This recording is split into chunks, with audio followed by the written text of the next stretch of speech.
Friends, if you are excited to experience the thrilling, action-packed ride of the upcoming movie 28 Years Later in English, then you have come to just the right place. If you are visiting our channel for the very first time, I warmly welcome you and invite you to stick around because today's video is going to be full of suspense, excitement, and loads of interesting information. Friends, in today's video, we will be talking in great detail about 28 Years Later, the much-anticipated continuation of the iconic story that fans across the world have been waiting for.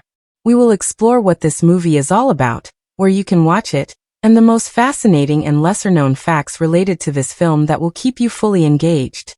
In this video, I am going to provide you with complete information about where exactly you can catch this movie, whether it will be available on major OTT platforms or broadcast on specific satellite channels. I will guide you through all the options so you don't miss out on this cinematic experience. But that's not all. We will also go deep behind the scenes and uncover everything about the technical departments involved in making this film possible. From the incredible work in cinematography, sound design, and visual effects to the attention given to costumes, set design, and production planning, I will share how each department has worked together to bring this gripping story to life. We will talk about the pre-production journey, where the creative process began, how the concept developed, and how the director and writers shaped this thrilling chapter. I will also take you through the filming phase, where the actors stepped into their intense roles, the challenges faced on set, and the locations that added depth to the film's atmosphere. Once filming wrapped up, the post-production team took over, polishing the movie with sound mixing, editing, color grading, and special effects to deliver a stunning final product. Of course, we will also talk about the film's budget and box office expectations. I will share how much money was invested in making this large-scale project, what the marketing strategies looked like, and whether this film is set to be a blockbuster or a risky gamble. We will then move to the story itself. I will give you a small but exciting overview of the plot, carefully crafted to keep you intrigued without spoiling the main surprises. You'll get a taste of the suspense, the horror, and the emotional moments that make this movie one of the most talked about releases of the year. We will also explore fascinating facts and behind-the-scenes stories that you may not know. Who is part of the star-studded cast? Which actor is playing which character? How did the actors prepare for their roles? And how well did they bring their characters to life on screen? I will go over the performances in detail, discussing who stood out and how each role adds power to the storyline. Every element, from the story to the performances and the technical brilliance, will be covered to give you a complete and satisfying picture of what 28 Years Later promises to deliver. So friends, I request you to stay with us until the very end of this video, because you are going to get all the information you need and so much more. It's going to be a thrilling and fun journey, so let's get started. The story of 28 Years Later unfolds in a world that seems to have finally quieted after decades of horror. It opens with striking visuals of an Earth that has changed, cities that were once bustling now overgrown, overtaken by the slow but steady march of nature reclaiming its space. Trees push through cracked highways, grass grows in abandoned airports, and entire neighborhoods sit eerily silent as if frozen in time.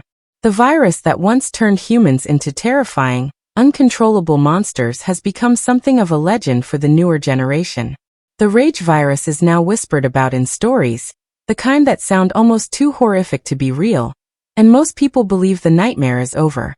Society, though still fractured and small, has found ways to cautiously rebuild in protected settlements far away from the contaminated zones, areas they've sealed off and promised never to cross. But the story wastes no time in unraveling that illusion of safety.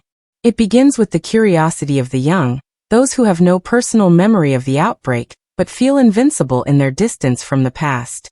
A small group of explorers ventures too deep into an abandoned zone, unknowingly setting off a series of events that reignite the sleeping terror. One tiny mistake, a miscalculation, a broken rule, leads to the virus resurfacing in a horrifying new form. What begins as a quiet exploration spirals into panic, confusion, and ultimately, an uncontrollable spread. The narrative doesn't just hand us one storyline to follow. It pulls the audience across multiple locations and perspectives, weaving a rich, multi-layered world that feels alive and unpredictable. One moment we are with the young explorers, desperate to fix what they've started. The next we are inside the command centers of fractured governments scrambling to contain yet another disaster. The film plays boldly with perspective. It shifts between the personal and the political, the grounded and the chaotic. Through flashbacks, the story gives us intimate glimpses of characters who survived the original outbreak, people whose lives have been shaped and scarred by those brutal early days. These are the ones who know the virus is never truly gone, who have lived with the weight of constant vigilance, and who understand the cost of underestimating the rage. The younger generation, however, approaches the world with different eyes. They are bolder, sometimes careless, and their inexperience cracks open doors that should have remained sealed forever. Key turning points in the narrative are delivered with sharp impact. A rescue mission, meant to evacuate survivors from a supposedly cleared zone, becomes a catastrophe when the infection bursts out in ways no one predicted. An entire settlement collapses within hours, forcing the characters to flee across treacherous, infested landscapes. Along the way, moral conflicts rip the survivor groups apart. Leaders are questioned, sacrifices are debated, and not everyone agrees on who is worth saving. These internal struggles bring the most painful and human moments in the story. Trust is fragile, and betrayal is a constant threat lurking beneath the surface. The question of whether humanity can rebuild, or whether it is destined to fall into chaos again, becomes the emotional thread that ties every character's journey together. Halfway through the film, an unexpected betrayal shocks the audience. A gut punch moment where one of the most trusted characters makes a devastating choice that forces the group to split. This betrayal doesn't just drive the plot forward, it rewrites the emotional stakes. Survival is no longer just about outrunning the infected. It becomes about confronting the harsh realities of human nature. Some survivors seek redemption, some spiral into desperation, and others embrace brutality as their only weapon. The movie doesn't stick to a clean or predictable arc. It bends the structure by jumping across timelines, showing events from overlapping viewpoints, sometimes replaying the same scene through different eyes to reveal hidden truths. These shifts keep the audience disoriented in the best possible way, capturing the feeling of panic and disarray the characters experience as their world collapses once again. As the infection spreads uncontrollably, the survivors are forced into impossible decisions. Escape routes become death traps, safe zones fall one by one, and the question of who will make it to the end hangs heavy over every scene. Emotional turning points hit hard. Friends must leave each other behind, family members become enemies, and moments of hope are cruelly snatched away just when they seem within reach. The narrative drives towards a climax that is messy, intense, and unrelenting. There is no comfort, no guarantee that anyone will make it out, and the characters know it. Each step they take, each alliance they form, feels like walking a tightrope over disaster. The movie digs deep into the psychological toll of survival, forcing the audience to grapple with the same chilling questions the characters face. Can people truly be trusted? Is safety even possible in a world where the virus is always one mistake away from resurgence? And what does it mean to survive in a world where the past can never really be buried? 28 years later builds a story that is not just about infection. It is about guilt, about memory, about the impossible weight of carrying on after the worst has already happened. It crafts a relentless, multi-threaded narrative where the past and present collide, where personal stories are tangled in large-scale disaster, and where the fight is never just against the infected. It is always against the terrifying, unpredictable nature of human beings themselves. The characters in 28 Years Later are not just passengers in a disaster. They are the emotional engine of the story. Each one is carefully built, layer by layer, with motivations, fears, histories, and personal struggles that ripple across every decision they make. From the very beginning, the film makes it clear that these are not flat, predictable people simply running from infected hordes. These are deeply flawed, intensely human characters whose growth, mistakes, and shifting loyalties shape the entire journey. At the heart of the film is the young protagonist, someone who has grown up in a world where the rage virus is little more than a terrifying bedtime story. This character starts off brimming with curiosity and overconfidence, convinced that the world belongs to them now. They view the abandoned cities and restricted zones as places to explore, as if the virus is a relic of a different time, something that happened to other people. Their initial recklessness feels thrilling, but it quickly unravels into a terrifying spiral when the virus reawakens because of a single careless misstep. The protagonist is not a born hero. They are someone who must earn their strength the hard way. The fear, the guilt, the crushing weight of responsibility, all of it reshapes them into a version of themselves they never expected. The arc is powerful because the film doesn't rush it. Their transformation comes slowly, painfully, through betrayal, loss, and moments of complete helplessness where they have no choice but to stand up and fight, or crumble. Running parallel to this young lead is the hardened survivor, someone who has already been through the fires of the original outbreak. This character is a living reminder of what the rage virus can do, both to the world and to the human spirit. They carry the burden of old mistakes, faces they couldn't save, and choices they've spent years regretting. They begin the story as cold and distant, setting strict rules for survival, rarely wasting time on sentiment. But beneath that toughness is a buried sorrow, a deep exhaustion that slowly comes to the surface.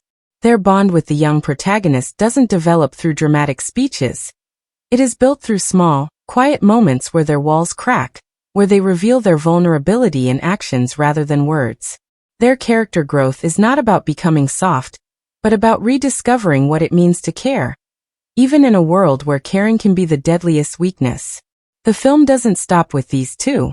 It expands its reach across a diverse group of characters, each with their own arcs that clash and intertwine.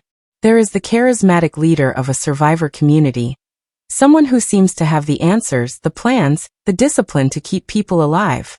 At first, they are easy to trust. Their vision of order seems like a lifeline in the chaos.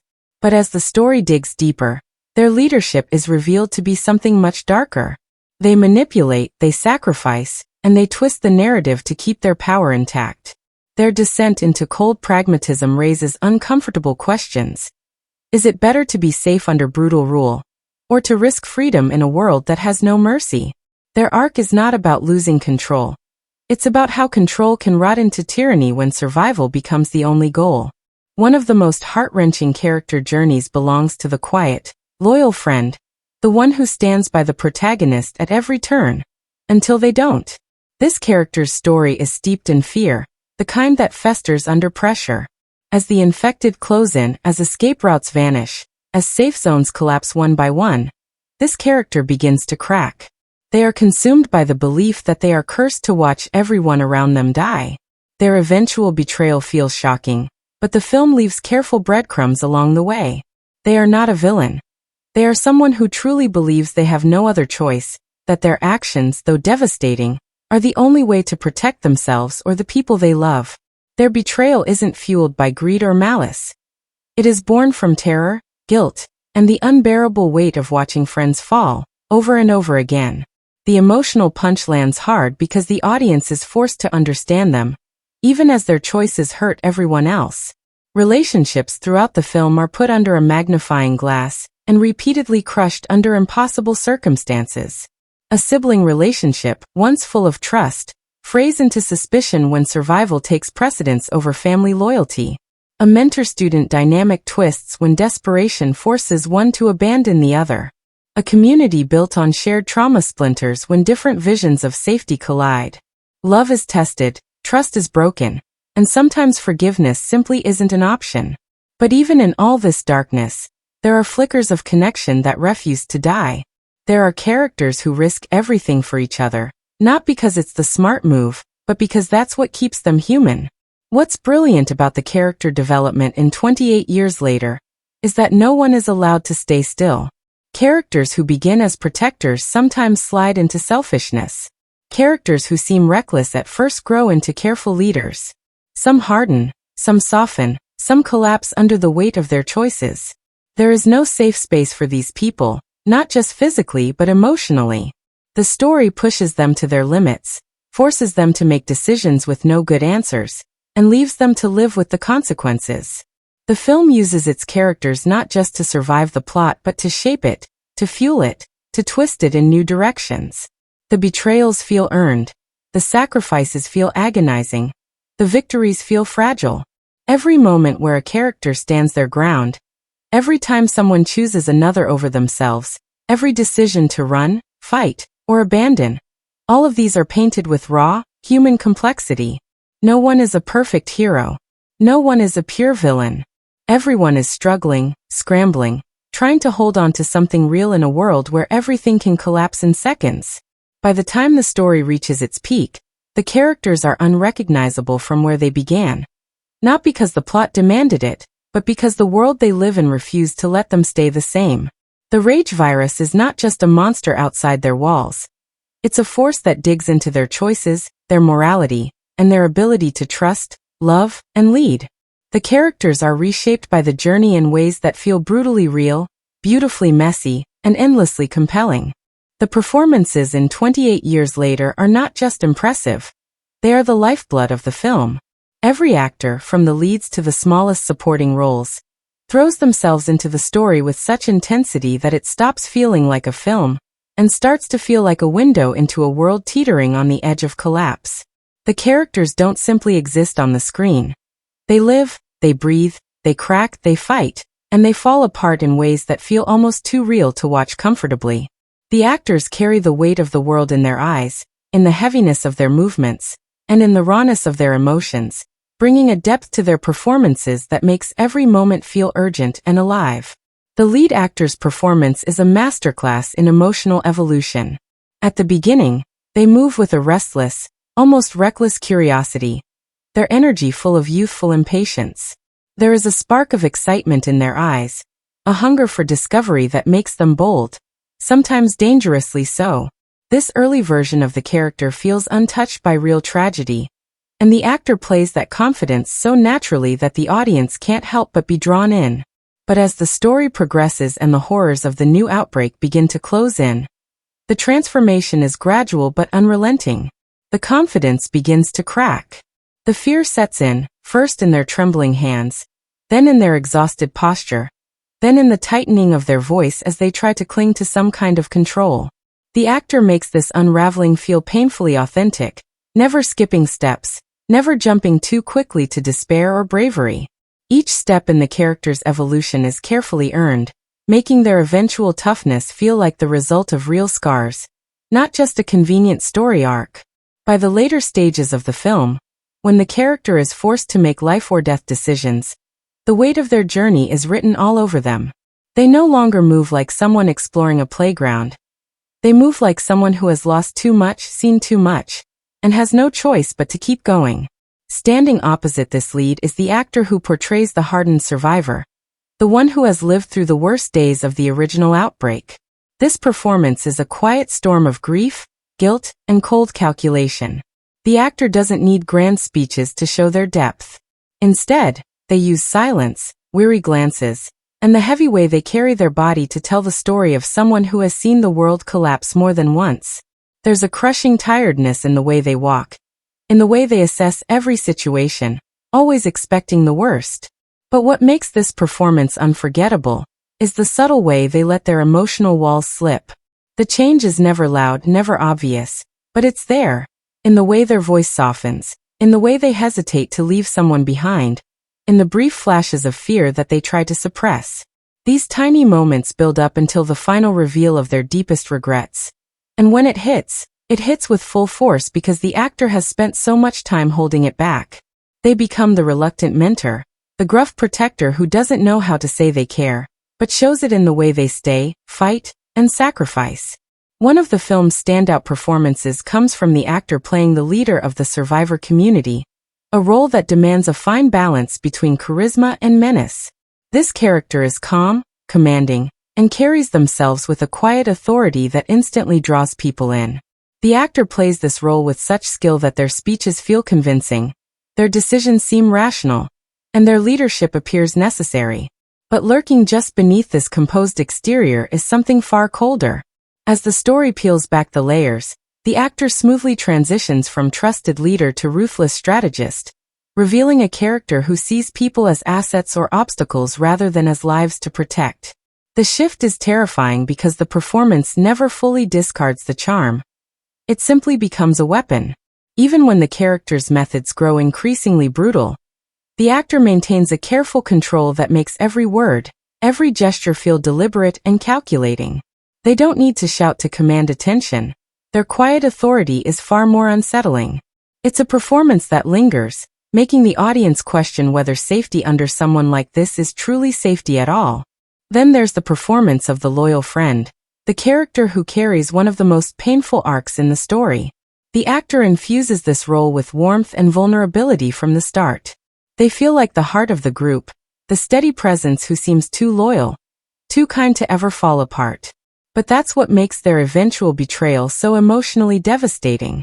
The actor plays the slow build-up to this turning point with heartbreaking precision. Their fear, their rising panic, their cracks in confidence all unfold in subtle ways. A shaken voice, a reluctance to make eye contact, a growing distance from the people they once called family. When the betrayal finally happens, it isn't loud or dramatic. It's a quiet decision that cuts deeper than any explosion of violence ever could. The actor makes the audience feel every ounce of the character's guilt and self-loathing. And even in betrayal, they never fully become the enemy. They remain tragically human. Someone who made a terrible choice for reasons that feel painfully understandable. The supporting cast is filled with performances that refuse to fade into the background. There are moments where a soldier's trembling hand tells an entire story of suppressed terror. A medic's frantic attempts to save an infected patient are played with such desperation that it pulls the viewer to the edge of their seat. A grieving parent's silent breakdown speaks volumes without a single word spoken. These smaller performances thread the entire film with moments of raw humanity that make the world feel fully alive, packed with people who have their own battles, their own grief, and their own tiny victories in the middle of overwhelming horror. What elevates the entire ensemble is how deeply connected the cast feels to each other. The chemistry between the actors crackles with authenticity, whether they are building trust, clashing over impossible choices, or sharing rare moments of quiet connection. The arguments feel like they come from real exhaustion and fear, not scripted drama. The alliances feel fragile, the betrayals feel earned, and the moments of loyalty feel like desperate attempts to hold on to something good in a world that keeps trying to tear them apart. The physical performances are equally powerful. The actors don't just perform with their voices. They carry the entire story in their bodies. The way they run, the way they flinch, the way their shoulders sag under the weight of survival. All of these details create an atmosphere of relentless tension. The actors seem to wear their exhaustion like armor, moving like people who haven't slept, haven't eaten, haven't felt safe in days. Every sprint, every stumble, every shaky breath feels charged with urgency. Throughout 28 years later, the performances dig deep into the emotional core of the story. They are not just reacting to the infected. They are reacting to themselves, to each other, to the crushing question of whether they can still be human in a world that demands so much cruelty. The actors bring to life the terrifying beauty of this story, where survival is messy. The direction in 28 years later is nothing short of a brutal, immersive experience carefully crafted to pull the audience into the heart of the story and refuse to let them go. From the opening frame to the final moment, the director is in complete command of tone, mood, rhythm, and visual storytelling. Every shot feels deliberate, every silence feels dangerous, and every breath the characters take seems to carry the weight of the entire world pressing down on them. The director doesn't just guide the film. They builds a suffocating atmosphere that wraps itself around the audience like a vice. The first thing that grips the audience is how the director sets the mood from the very beginning. The opening isn't loud or explosive. It's quiet. It's slow.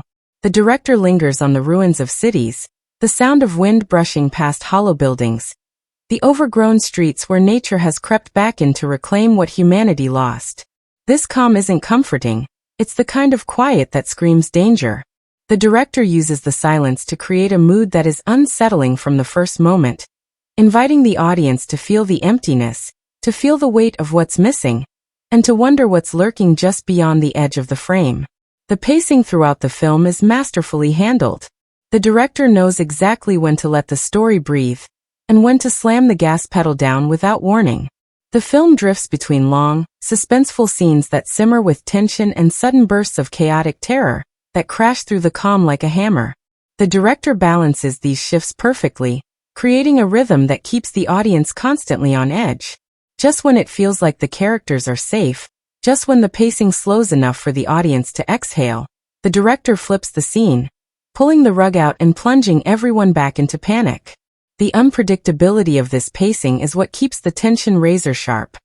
It never settles into a predictable rhythm, so the audience is always bracing for what might come next. The director makes bold stylistic choices that elevate the storytelling. The use of handheld camera work during action scenes is raw and chaotic, capturing the desperation of characters who are scrambling to survive. These shots aren't clean or controlled. The camera shakes, it stumbles, it barely keeps up, and that's exactly the point. It feels like the camera is running alongside the characters, slipping, gasping, crashing through doors and barely staying upright. This technique brings the audience directly into the characters' panic. You don't feel like you're watching them run. You feel like you're running with them. But the director also knows when to pull back and hold the frame completely still. In moments of dread, the camera locks into place, watching, waiting, building an unbearable sense of anticipation. The contrast between frantic movement and frozen stillness becomes a tool the director wields with surgical precision, using motion and quiet like weapons. The way space is used in this film is another brilliant aspect of the direction. Wide open streets that should feel free instead feel suffocating. Rooms that look empty feel like traps. Hallways stretch just a little too long. Doorways hang open like mouths waiting to swallow the characters whole. The director fills every space with a sense of threat, even when nothing is immediately visible. This visual tension means that the audience never feels comfortable, even in places where the characters believe they are safe.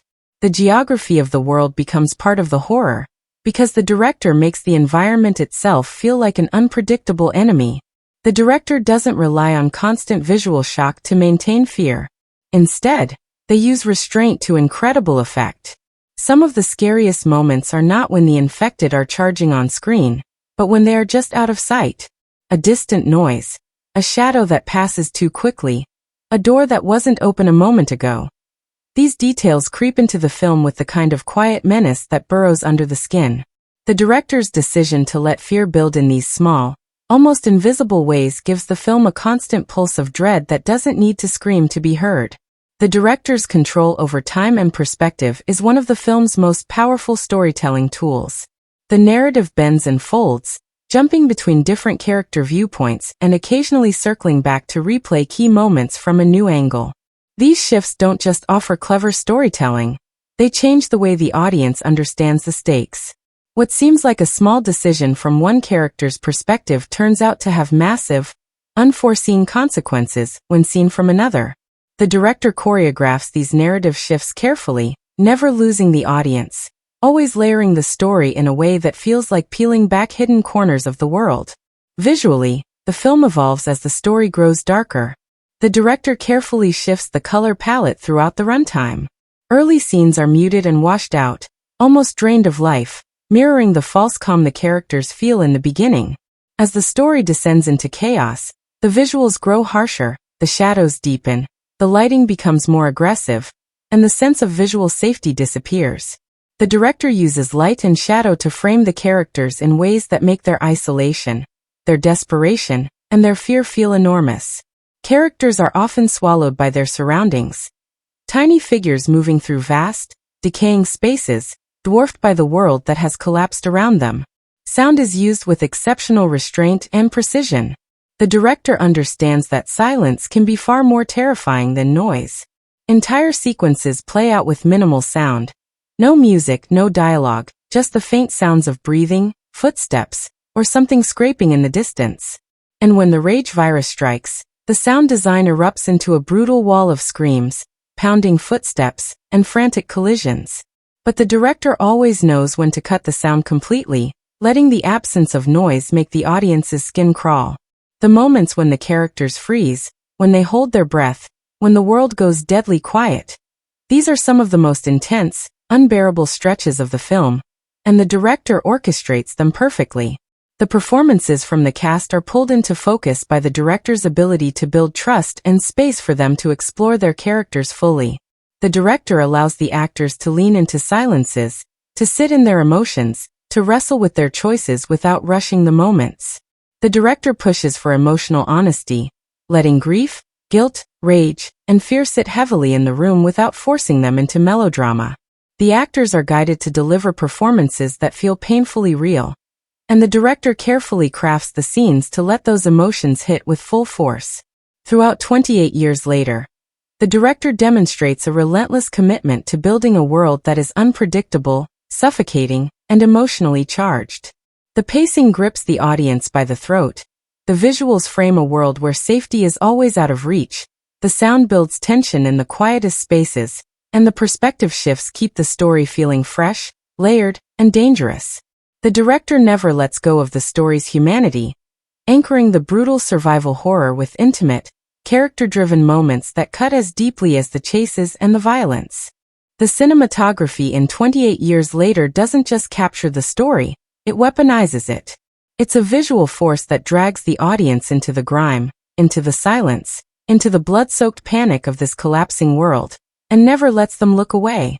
Every camera angle, every lighting choice, every frame is crafted with precision to squeeze every ounce of tension, dread, and eerie beauty out of the film.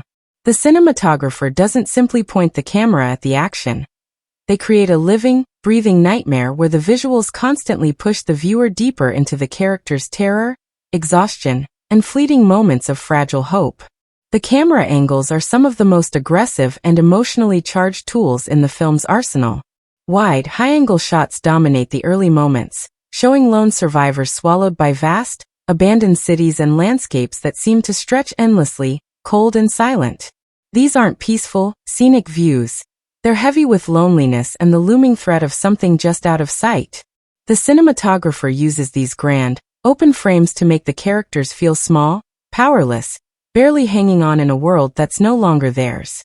But just as quickly, the camera swings to low, suffocating angles, pressing in on the characters, making streets, alleys, and crumbling buildings feel like cages that are closing around them. The perspective constantly shifts, sometimes tracking behind the characters with dizzying speed, other times creeping just ahead of them like the camera is scouting danger before they see it. These shifting viewpoints keep the audience off balance, like they're never allowed to find solid ground, never allowed to feel safe. Lighting is another weapon the cinematographer wields with ruthless brilliance.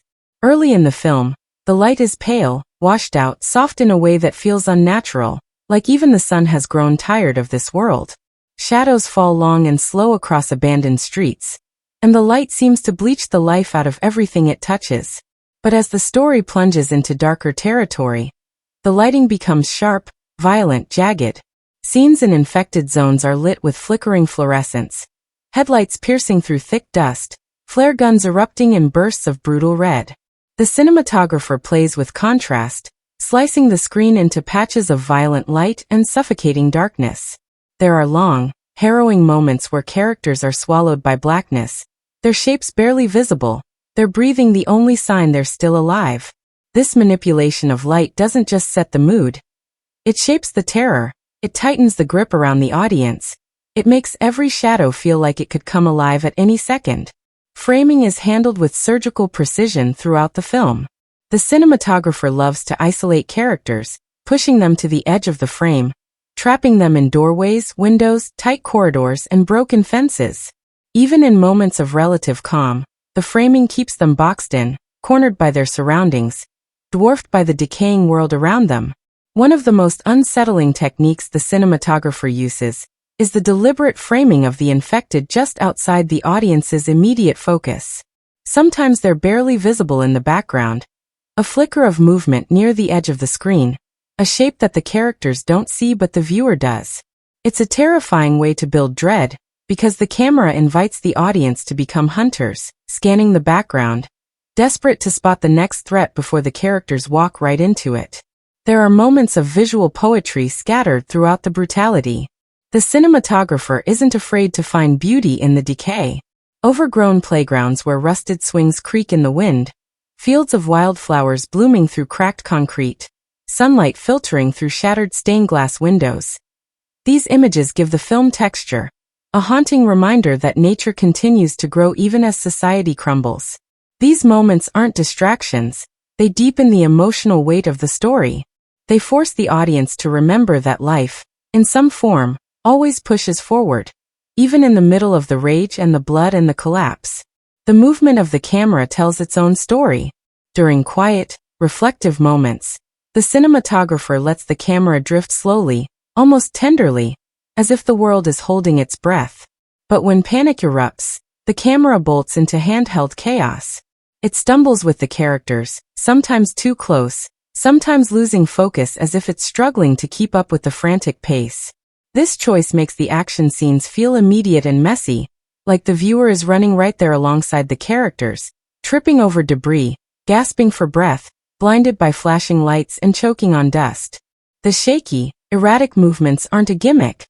They mirror the psychological collapse of the characters. The world spins when they lose control. The camera crashes into walls when they panic. The audience feels it all in their bones. There are sequences where the cinematographer plays boldly with depth. Characters in the foreground often appear blurred, with terrifying clarity reserved for something lurking just a few feet behind them. Sometimes the camera holds on an empty hallway, forcing the audience to wait, to squint, to question whether the darkness is truly empty. This use of foreground and background makes the viewer an active participant, constantly searching the frame, desperately trying to predict where the next threat will appear. The color grading is another silent storyteller. Safe zones are tinted in soft, golden hues that feel fragile, like they could vanish if touched too harshly. As the story dives into infected territory, the colors shift cold, sterile, drained of comfort. And when violence erupts, when the rage virus surges, the screen often bleeds in flashes of brutal red, flare guns, warning lights, burning fires, all drenched in a color that signals danger, rage, and the unstoppable collapse of order. Sound and cinematography work hand in hand to stretch the tension. Long, lingering shots are often paired with near silence, creating the kind of unbearable stillness where every creak, every drip of water, every distant shuffle feels like an earthquake. The cinematographer doesn't rush these moments. They make the audience sit in the silence, squirm in the waiting, and then, just when the tension peaks, they unleash chaos with breathtaking ferocity. In 28 years later, the cinematography isn't simply a visual tool. It's the architecture of fear, of grief, of survival. It's how the film breathes, how it stalks, how it mourns. Every camera angle, every flicker of light, every carefully chosen frame contributes to the relentless pressure that defines the film. It's a constant visual push and pull between beauty and horror, between stillness and chaos, between what's seen and what's waiting just outside the frame. The cinematography makes the world feel not just real, but alive, alive in its silence, alive in its violence, alive in its decayed, fragile beauty. It makes survival feel less like a story and more like a raw, lived-in nightmare that the audience is trapped inside, unable to escape, unable to look away. The editing and pacing in 28 years later are not just technical achievements. They are the heartbeat of the film, the invisible hands that squeeze the tension tighter and tighter, until it almost snaps. The way this film is cut is an experience in itself, as if the editor is in complete control of the audience's breathing, their nerves, and even their ability to process what's happening in front of them. The film doesn't move at a steady, predictable pace. It jolts, it slams on the brakes, it accelerates with reckless speed, and then it suddenly drops into an unsettling stillness. The editor isn't interested in smooth, polished transitions for the sake of comfort. The pacing is built to disorient, to shock, to suffocate, and to mirror the emotional panic and exhaustion the characters are drowning in. Right from the beginning, the pacing makes a deliberate choice to stretch out the silence. The editor lingers on long takes of abandoned streets, collapsed cities, and the haunting absence of life. These moments are not hurried because the film understands that time has slowed in this world. The audience is forced to sit in these spaces, to breathe the emptiness, to feel the unbearable quiet. The editing resists the temptation to rush the setup. Every slow step the characters take, every distant echo, every empty room is given space to land and build pressure. These long, almost still moments aren't filler. They are the tension builders. The editor holds them just long enough to make the viewer's skin itch with anticipation, knowing that somewhere, something is waiting to shatter the calm. And then, when that calm finally breaks, the editing turns savage. It cuts fast, hard, and sharp. The chases feel like survival in real time, chopped into frantic fragments. The camera tumbles with the characters, and the editor doesn't clean up the chaos. Instead, they amplify it. Scenes of panic aren't given graceful coverage. They're given ragged, breathless bursts that mimic the characters' spiraling adrenaline. The cuts are sometimes so quick and disorienting that the audience doesn't fully see what's happening. They feel it, they react to it, but they don't process it in a comfortable way. The film weaponizes the editing during these moments, using it to overwhelm the senses, to plunge the viewer into the same terror-fueled haze as the characters sprinting for their lives. The rhythm is jagged on purpose. There is no gentle rise and fall, no predictable three-act flow where the audience can sit back and trust the structure. The editor deliberately plays with the speed, slamming from high-speed action into quiet, suffocating stillness without warning. The contrast is brutal, and it's designed to make the audience's pulse jackknife between extremes. 1 minute, the film is sprinting through tight corridors, breath and blood and panic smeared across the screen, and the next, the audience is dropped into an empty room where the only sound is the hum of distant wind. These transitions don't feel smooth, they feel like whiplash, and that's the point. The pacing isn't meant to comfort. It's meant to keep the viewer on the edge of collapse, never quite sure when to brace for impact. One of the most striking things about the editing is how it refuses to let the audience settle. Even in the film's emotional moments, when characters pause to grieve, to rest, to talk, the editor slows the tempo but keeps a quiet, nagging tension in the background. Shots hold just a little too long, silences stretch just a little too wide, and the editor inserts subtle sounds, creaks, distant shuffles, a breath that isn't accounted for, that keep the audience from ever fully relaxing. Even when the characters are sitting still, the editing quietly tells us that time is always ticking, that safety is temporary, that the next collapse is already on its way. The way the editor handles character-driven moments is particularly smart. When conversations turn personal or philosophical, the editing often cuts in closer and closer, pulling the characters and the viewer into tighter frames.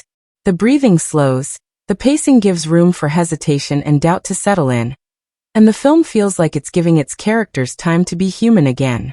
But just as quickly, the editing can slam those doors shut. It knows exactly when to cut a moment short, to interrupt a quiet scene with a jarring smash of violence or an abrupt cut to danger. This unpredictability becomes a signature rhythm throughout the film.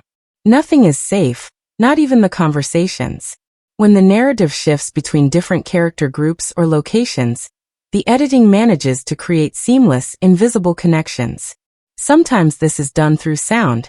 The distant roar of the infected fades into the hum of a generator in another scene. Sometimes the connection is visual. A door slamming in one place cuts directly to a door opening somewhere else. These transitions feel like threads tying the story's fractured parts together, without ever pausing the momentum.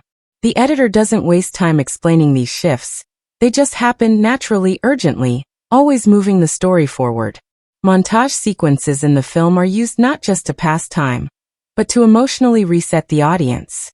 The editor stitches together images of ruined cities, overgrown streets, shattered homes, and distant fires into short, almost silent sequences that let the weight of the world settle in. These aren't rushed. They are reflective pauses that allow the audience to process the scale of what's been lost. But even in these moments, the pacing doesn't sag. The editor maintains a steady undercurrent of unease, a pulse that never fully slows, ensuring that even the quietest sequences still hum with tension. The sound editing and pacing are woven so tightly together that they feel like one organism. Scenes are often cut not to the beat of the music, but to the rhythm of breathing, footsteps, distant shouts, or the pounding of a heart. When the characters are out of breath, when they freeze in place, when they press against walls in silence, the cuts slow to match. When they run, the edits come faster, sharper, gasping with them. This alignment of sound and pacing makes the emotional beats hit harder, because the audience isn't just watching, they're breathing in sync with the characters. The film also plays clever tricks with how long it holds onto certain shots. During action, some shots whip by in a fraction of a second, not long enough for the viewer to fully process. But in moments of dread, when someone is about to open a door, or when a shadow passes by, the editor holds the frame just a little too long, just enough for the suspense to become unbearable. That tiny delay between what the audience expects and what the editor delivers is where the film's most effective tension lives. Throughout 28 years later, the editing is alive, responsive, and merciless. The pacing isn't there to guide the audience safely from scene to scene. It's there to knock them off their feet, to drag them through silence and terror, to spin them through chaos and then slam them against the weight of grief. The editor sculpts the experience with a mix of breathless energy and brutal patience, creating a rhythm that feels like it could fracture at any second. The film never gives the audience what they expect when they expect it, and that's exactly what keeps it gripping. The pacing is a heartbeat that skips, that races, that falters, but never truly stops. It's the rhythm of survival, and it doesn't wait for anyone to catch up. The soundtrack and score in 28 years later aren't just accessories to the film's narrative. They are deeply woven into the DNA of the story, the atmosphere, and the raw emotion that drives every moment. The music is a living entity in this film, sometimes creeping in the background like a ghost, sometimes roaring to the surface like a tidal wave, and sometimes vanishing altogether, leaving the audience stranded in an unbearable silence. The composers don't flood the film with sound just for effect. They weaponize the music, bending it carefully to control tension, build emotional weight, and lead the audience through the relentless highs and devastating lows of this broken world. The genius of the soundtrack starts with its understanding of silence. The film knows the exact power of a quiet moment. The score doesn't run beneath every scene because silence in this world is not a void, it's a threat. When the characters walk through abandoned cities or wait, breathless in the dark, the soundtrack often pulls back completely, letting the natural sounds, wind, distant debris, soft footsteps, a faint gasp, take over. This is where the music's absence becomes its most terrifying tool. The silence isn't peaceful. It's the sound of a world that's stalled, a world where the next second could bring either another step forward or a violent end. These gaps in the score force the audience to fill the silence with their own fear, their own dread, their own desperate scanning of the screen for movement. In 28 years later, silence is not empty, it's a pressure cooker. When the music does creep back in, it rarely announces itself with fanfare. The soundtrack is built on slow, tense, atmospheric layers.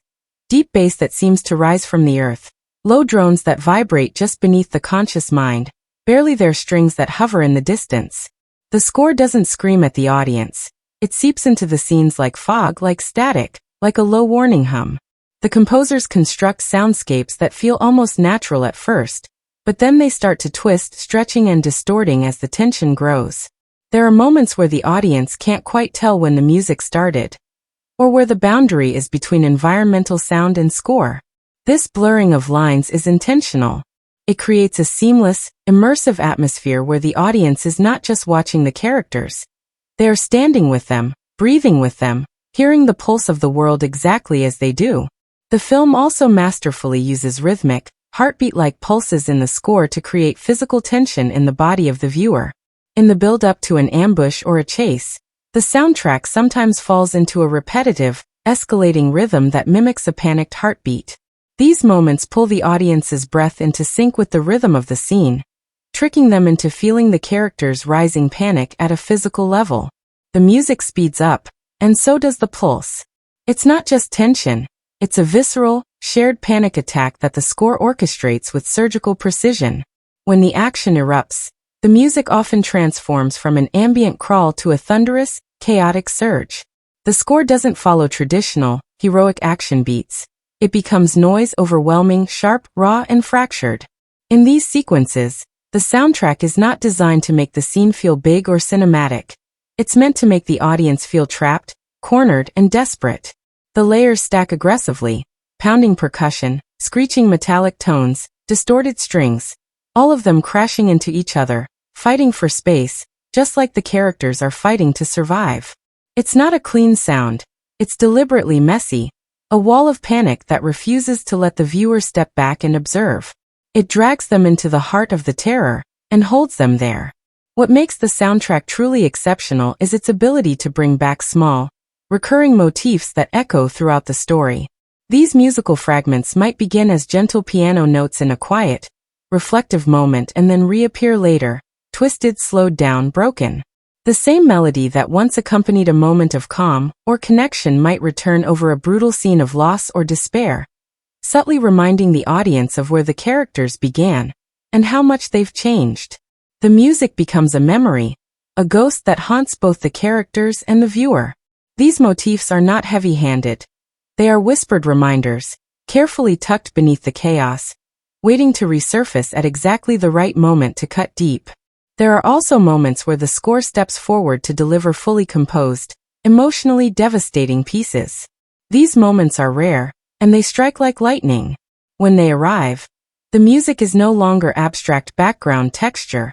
It's raw melodic emotion, usually carried by a single, vulnerable instrument like a soft piano or a mournful guitar.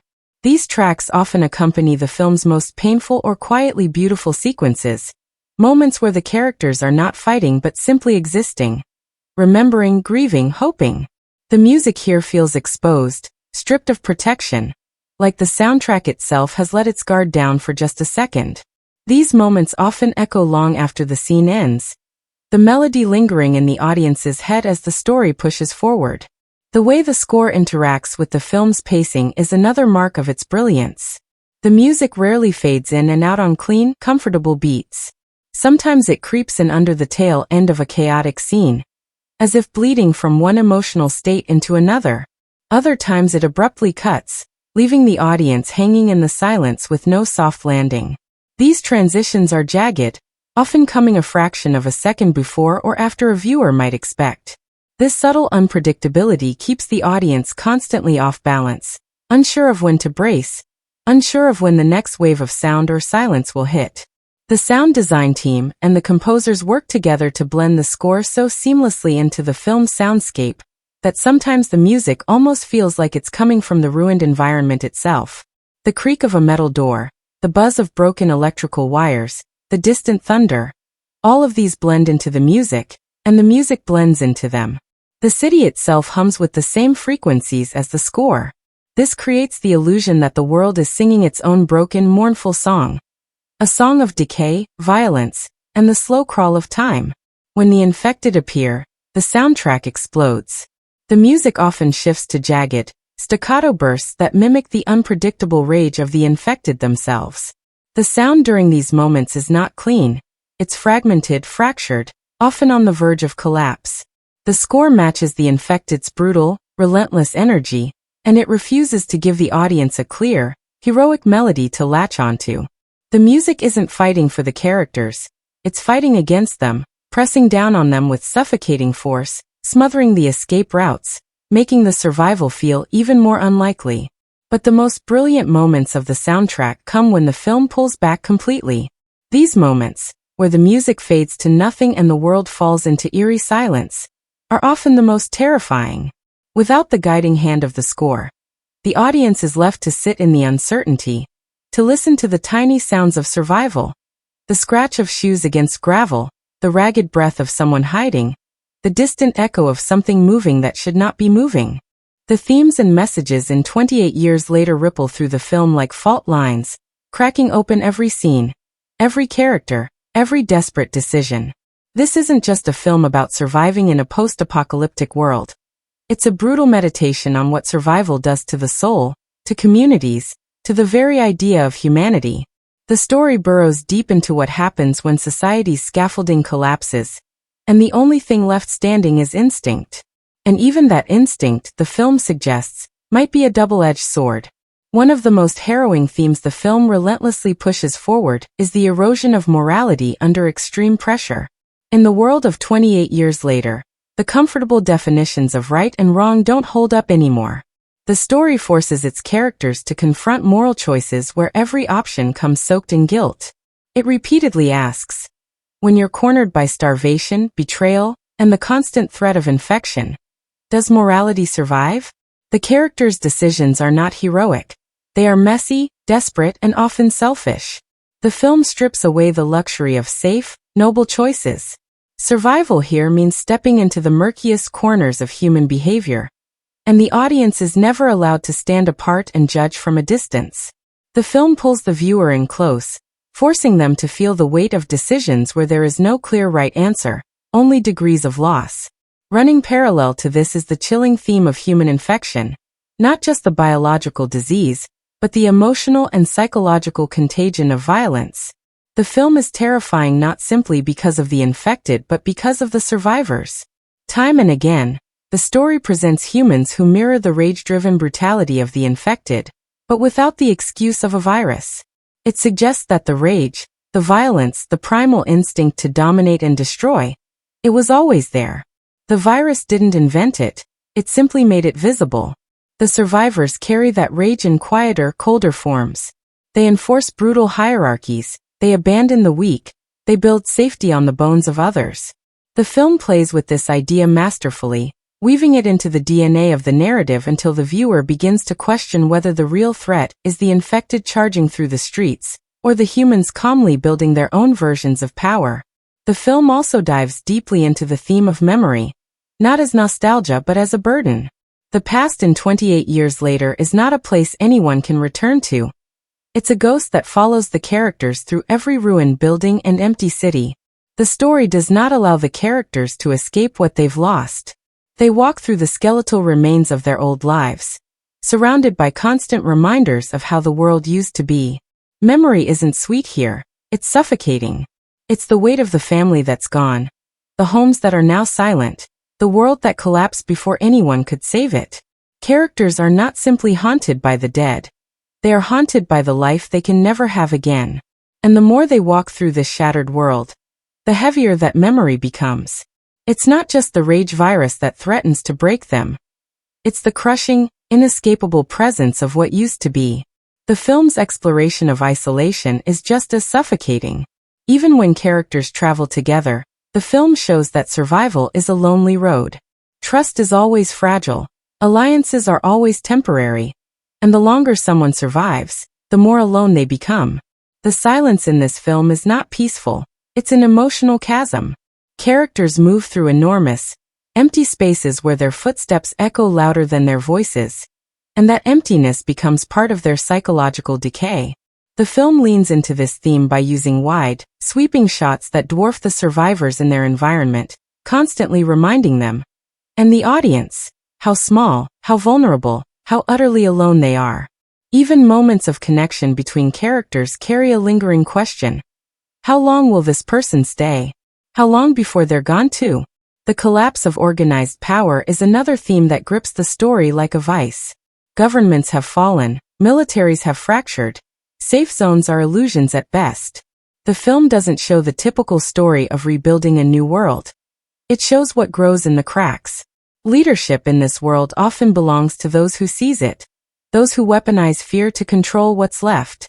The story draws sharp, uncomfortable parallels between the uninfected who cling to power and the infected who spread destruction without thought. The film blurs those lines with care, suggesting that sometimes the most dangerous monsters are the ones who can still speak, still negotiate, still command a group into following them. Power here is often violent, and the people who chase it rarely build havens, they build cages. Even attempts to restore order are laced with brutality and selfishness, showing that when systems collapse, they don't rebuild themselves with compassion. They rebuild themselves with whoever can hold a weapon the longest. The theme of hope in this film is perhaps the most delicate and painful thread. 28 years later does not hand out hope freely.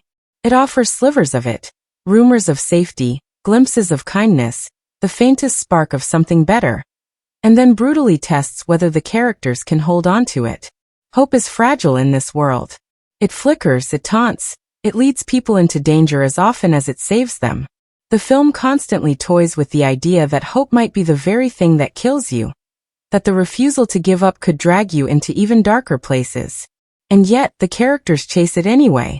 The audience watches as survivors cling to stories of safe zones, to distant signals, to the memory of family members they still believe might be alive. The story acknowledges that hope is not always rational, but it might be the only thing that keeps people moving. It's the last rebellion against the crushing weight of despair. Identity also collapses and reshapes throughout the film. In a world where jobs, social roles, and personal histories have been burned away, who are you? The characters in 28 years later are forced to confront this brutal question.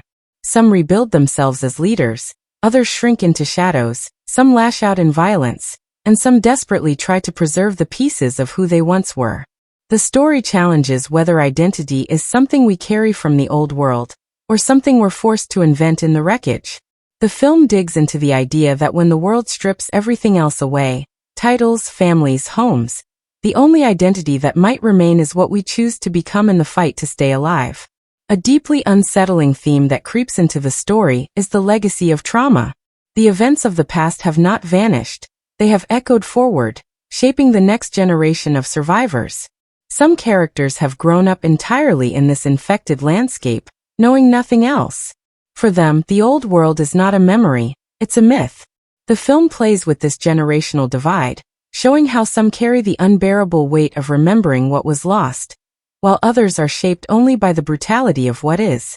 There's a subtle tension between those who are trying to hold on to the values of the past, and those who have adapted to the cold, practical violence of the present. The visual effects and CGI in 28 years later are not just technical tools. They are an essential part of how the film constructs its unsettling, decayed world. The effects do not exist to shine in isolation or to pull attention away from the story. They are completely interwoven into the texture of the film, operating almost invisibly in many moments to create a world that feels disturbingly real. The brilliance lies in how effortlessly the visual effects merge with practical locations, atmospheric lighting, grounded action, and raw human performances to produce an environment that feels heavy, threatening, and absolutely lived in. The film carefully avoids the trap of overly stylized, overly polished CGI.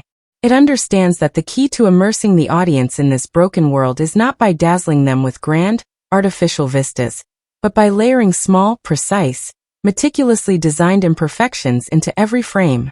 Buildings don't just stand abandoned. They sag, they collapse in irregular ways, their surfaces are stained, broken, and worn down by decades of exposure. Windows are not simply shattered. They hang with jagged edges, streaked with grime and dust. The visual effects team does not present a clean apocalypse. They present a dirty, suffocating one, where even the smallest background detail carries the weight of years of abandonment.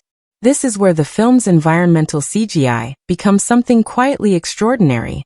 The visual effects artists digitally extend the world in subtle but essential ways. They lengthen streets to emphasize the depth of the emptiness. They digitally scar buildings to show the slow creep of decay. They plant small fires, distant plumes of smoke, and flickering, broken lights into the background of otherwise silent cityscapes. These effects don't scream for attention, but they shape the atmosphere in ways the audience may only feel subconsciously. Every detail whispers that the collapse didn't just happen. It has settled, it has lingered, and nature has begun its slow, unstoppable crawl over the bones of the old world. The infected themselves are a perfect showcase of how the film balances practical and digital effects with ruthless efficiency. The practical side does most of the heavy lifting, sweaty, blood-streaked actors wearing detailed makeup, eyes burning with the signature blood-red hue, bodies twitching and thrashing with terrifying energy. The visual effects step in to amplify what the human body cannot naturally achieve. The CGI is often used to subtly enhance the speed of their movements, to manipulate the blur of their limbs as they charge forward, to tweak their eye glows or distort their breathing patterns just enough to push their physicality beyond the edge of what is possible for a human. The result is a group of infected that don't feel like CGI monsters. They feel real, present, overwhelmingly dangerous, but with something slightly wrong about them. Something just outside of normal biology. Their speed seems too sharp. Their contortions seem too sudden. The visual effects team never turns them into weightless CGI figures that bounce across the screen. They remain grounded, but the digital touches push them into a visual space that makes the audience's skin crawl. When they swarm, the film uses a smart blend of real stunt performers and digitally multiplied figures, creating the illusion of chaotic hordes that flood spaces without the digital crowd simulation ever feeling artificial. The infected don't just appear. They erupt, they overwhelm. And the CGI only enhances this terror by increasing the scale and unpredictability of their assaults. The practical blood effects are used with remarkable intensity. The close-range splatters, the sprays of arterial bursts, the brutal injuries. All of these are built practically on set, with digital blood occasionally layered in to heighten the sense of chaos or to connect elements in complex shots. But even the digital blood is handled with restraint. It's not glossy, not overly thick, not splashed about for visual excess. It's fast, sharp, and brutal, often registering in the corner of the frame or disappearing as quickly as it appeared. The filmmakers clearly understood that practical effects carry the physical weight, the stickiness, the tactile horror, while CGI should only step in to enhance moments the camera couldn't safely capture in one take.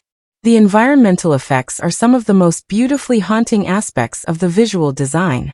The use of fog, drifting ash, swirling dust particles, and rain is often enhanced digitally, but blended so seamlessly into the practical locations that the audience is never jolted out of the moment.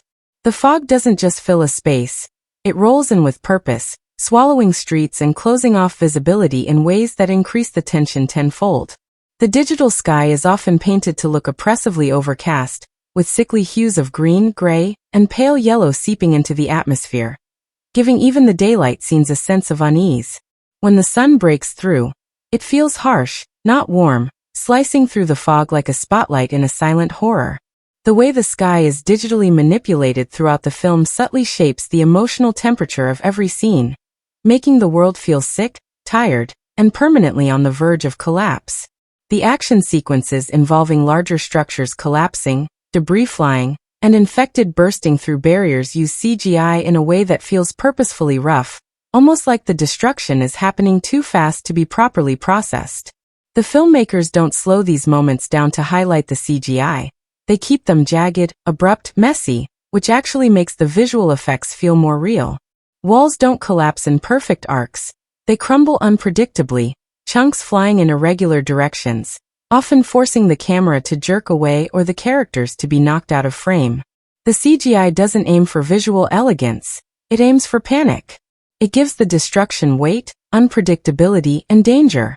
One of the film's most unsettling visual strategies is how it occasionally uses CGI to manipulate speed in ways that feel unnervingly unnatural. The infected don't just sprint. They seem to glitch, to jerk forward faster than the eye can comfortably track, especially in chase sequences where the camera is pulled tight against their movement. Sometimes the infected seem to jolt from one point to another with an unnatural rhythm, their limbs snapping into position just a fraction too quickly. These are the moments where the CGI shows its teeth, not by becoming flashy but by becoming subtly inhuman. The infected feel faster than physics should allow, and this digital manipulation, combined with the raw physicality of the performers, makes them even more terrifying. The visual effects also manipulate small environmental cues to heighten the sense of decay. Water drips from corroded pipes. Moss creeps over car doors. Rats scurry across cracked streets. Many of these details are digitally placed, especially in wide shots, to create the sense that the world has been slowly, mercilessly taken over by time. Even scenes where nothing is explicitly happening are alive with motion. Fluttering leaves, the distant flicker of something burning, smoke rising just at the horizon. These small digital flourishes keep the world from ever feeling static or safe. The apocalypse is not frozen. It is still breathing, still moving, still dangerous. The set design and locations in 28 years later are not just backdrops for the story. They are characters in their own right, pulsing with decay, silence, and long-forgotten histories. Every setting feels lived in, abandoned, and cracked open by time, as if the buildings themselves remember the collapse and the world now exists in a constant state of haunting.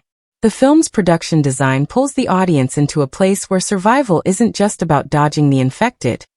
It's about navigating the skeleton of a civilization that has been chewed through by years of neglect and rage. What's immediately striking is how carefully the film selects its locations to deliver visual storytelling without needing to explain anything.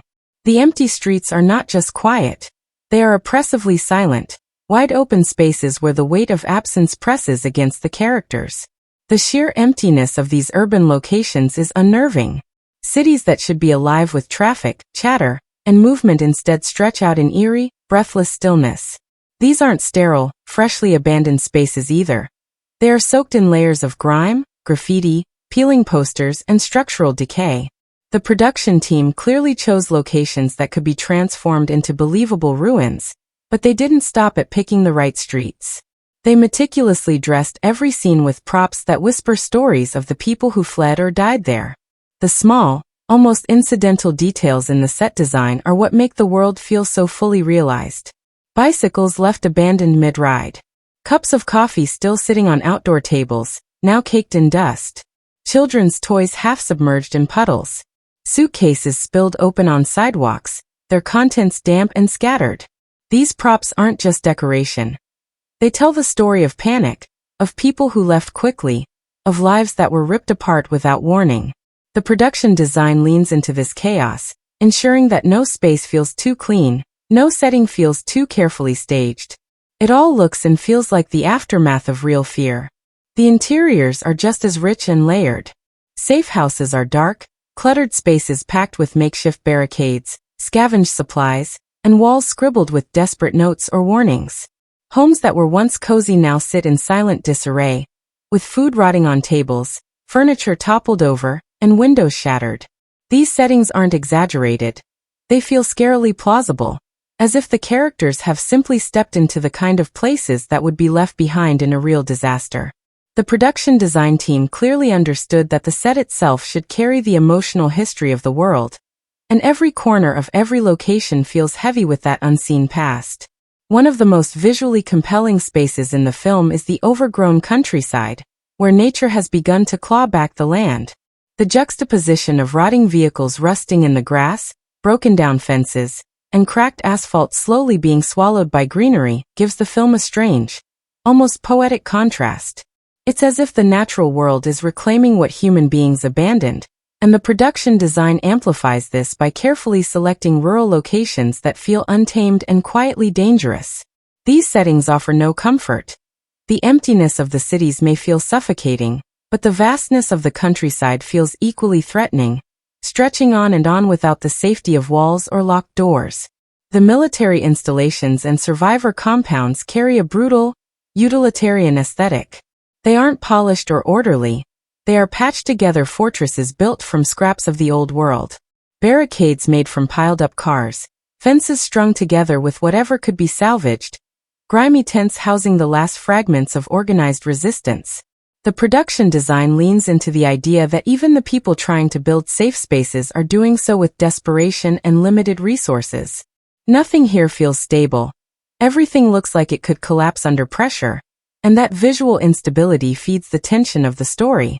Urban ruins are carefully dressed with layers of storytelling. Billboards with tattered remnants of advertisements, bus stops plastered with old quarantine posters, subway stations littered with forgotten luggage and spray-painted messages of warning. These small touches make the locations feel like snapshots of the moment the world broke. The film doesn't just tell the audience that civilization collapsed. It shows them in the way the walls are cracked, in the way the grass splits through pavement, in the way stairwells are cluttered with debris from hurried escapes. The vehicles used throughout the film also become part of the set design, not just as transportation, but as mobile pieces of this decaying world. Vans are plastered with grime, their insides converted into living spaces or supply caches. Abandoned cars sit in endless lines, their doors left open, their seats weathered by years of exposure. The production team fills these vehicles with the kind of small, heartbreaking details that make the world feel complete. Child seats still buckled, family photos wedged into dashboards, bags of groceries now hardened into inedible relics. There's a smart use of contrast between open and enclosed spaces. The vast, empty streets feel terrifyingly exposed, offering no cover when the infected come charging. The tight, claustrophobic interiors of abandoned homes, tunnels and back alleys, meanwhile, are filled with tension, every corner potentially hiding something lethal. The production design understands that these shifts in environment carry psychological weight.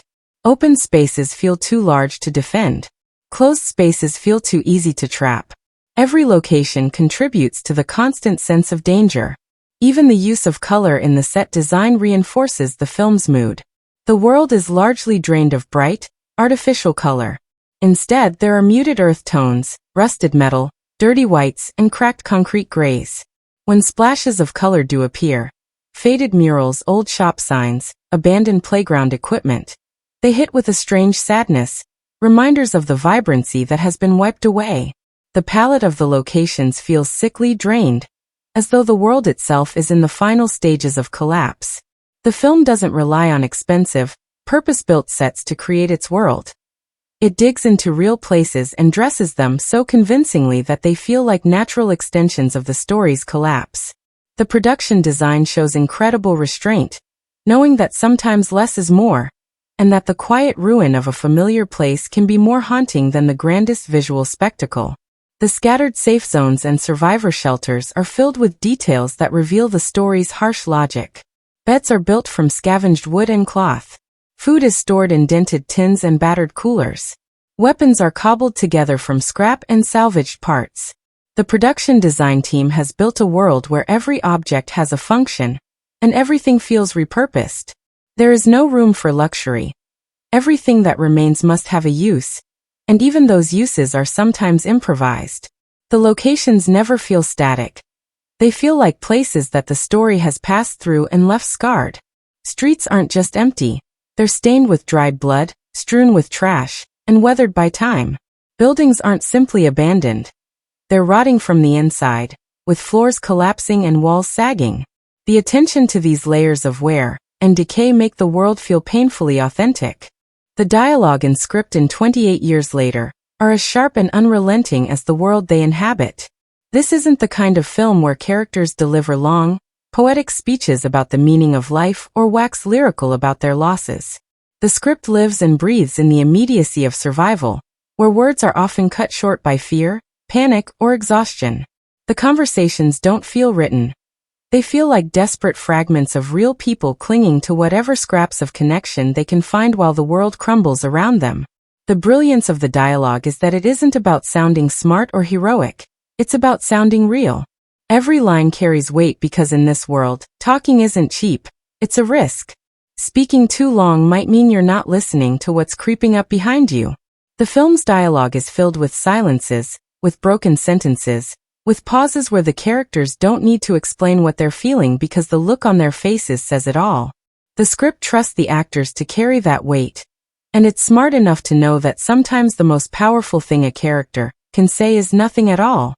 When they do speak, it's raw, often brutally direct, and sometimes laced with the kind of dark humor that only surfaces when people are standing on the edge. The emotional moments in the script don't announce themselves with grand, swelling monologues. They arrive quietly, sometimes painfully, in the most ordinary phrases. The characters don't overstate their grief or their fear. They show it in the way their words trail off, in the way they change the subject, in the way they cling to fragments of the past without fully admitting how much it still hurts. When someone mentions a family member they've lost, it often slips out casually, like they've repeated the story to themselves so many times that it's worn thin.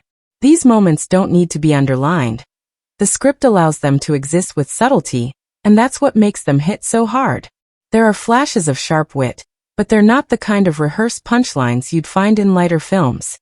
The humor here is bitter, dry, the kind that slips out when people are too exhausted to be polite. A well-timed sarcastic comment or a grim joke about the situation can offer just enough relief to keep the characters from collapsing under the weight of their circumstances. The script understands that even in a dying world, people will still find ways to laugh, but the laughter here always feels like it's sitting on top of a nervous breakdown. The standout lines in 28 Years Later don't try to be iconic. They become iconic because of their brutal honesty. Sometimes it's a simple command barked in desperation. Sometimes it's a chilling observation about how quickly the line between human and monster can blur. Sometimes it's a soft, almost whispered expression of hope that feels so fragile you're afraid the character might shatter just for saying it out loud. The dialogue works best when it trusts its own quiet power. There are moments when a single word, a fleeting question, or a sudden outburst carries more emotional punch than an entire speech could. The script doesn't waste time with exposition-heavy dialogue. It drops the audience into the world and lets them piece things together through context, through overheard snippets, through the way people react to what's around them. The backstory seeps in through the edges, through the way people flinch at the sound of distant screams, through the maps scrawled with escape routes, through the fear that lingers in every conversation about places that no longer exist. The writers trust the audience to catch up, to pay attention, to fill the gaps where the story doesn't need to spell everything out. The way the characters speak to each other changes as their circumstances evolve. In the beginning, there's a guardedness, a sense of people testing each other, measuring whether trust is even possible. As the story progresses, their conversations crack open. The edges soften just enough to let vulnerability slip through. And when those moments arrive, the words are simple but devastating. The script knows that in a world stripped bare, it's often the plainest phrases, like "you'll be safe here" or "I'll come back for you," that carry the heaviest burden, because in this world, promises are dangerous, and hope is a risk. Even the arguments and breakdowns are written with a raw, jagged edge. People snap at each other not with long, perfectly structured tirades but with sharp, stumbling bursts of frustration and fear. They lash out, they interrupt, they leave sentences unfinished. The script understands that in life or death situations, conversations aren't clean, they're chaotic, messy, and sometimes leave more unsaid than said. This roughness in the dialogue makes it feel intensely human, as though the characters are speaking with mouths dry from days without water, hearts racing from constant adrenaline, minds fraying at the edges from too many sleepless nights. The moments of silence written into the script are just as powerful as the lines themselves. Sometimes a character starts to say something, then stops. Sometimes a question is asked, and no one answers. Sometimes two people sit together, neither willing to speak, both understanding that words would only make things worse. These gaps in the dialogue don't feel like missing pieces. They feel like carefully crafted pauses that carry the full weight of the story's tension and grief. The film also uses repetition in the script to build emotional resonance. Characters repeat phrases in different contexts, sometimes as a survival mantra, sometimes as a way to cling to something familiar, sometimes as a haunting echo of what they've lost.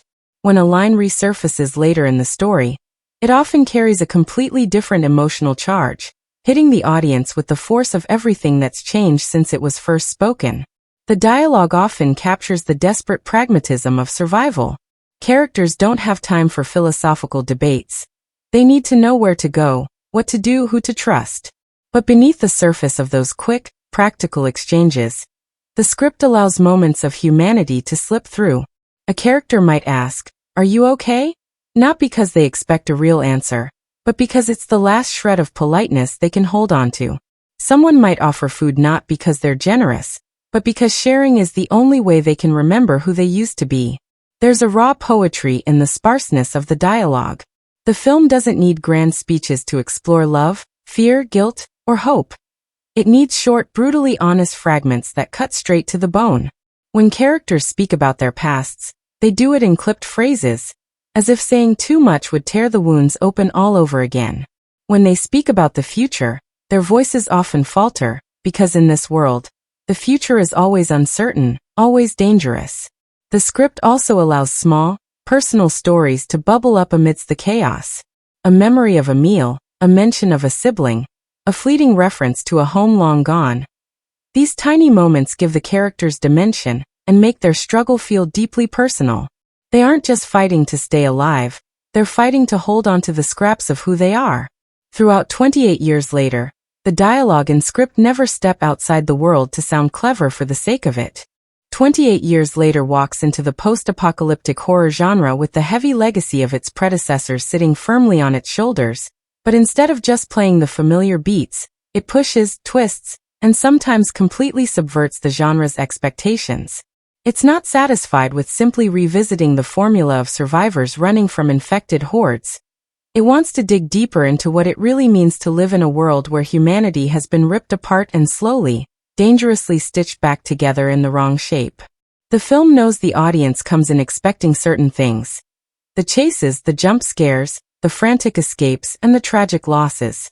It gives those things, but not in the way the audience is prepared for.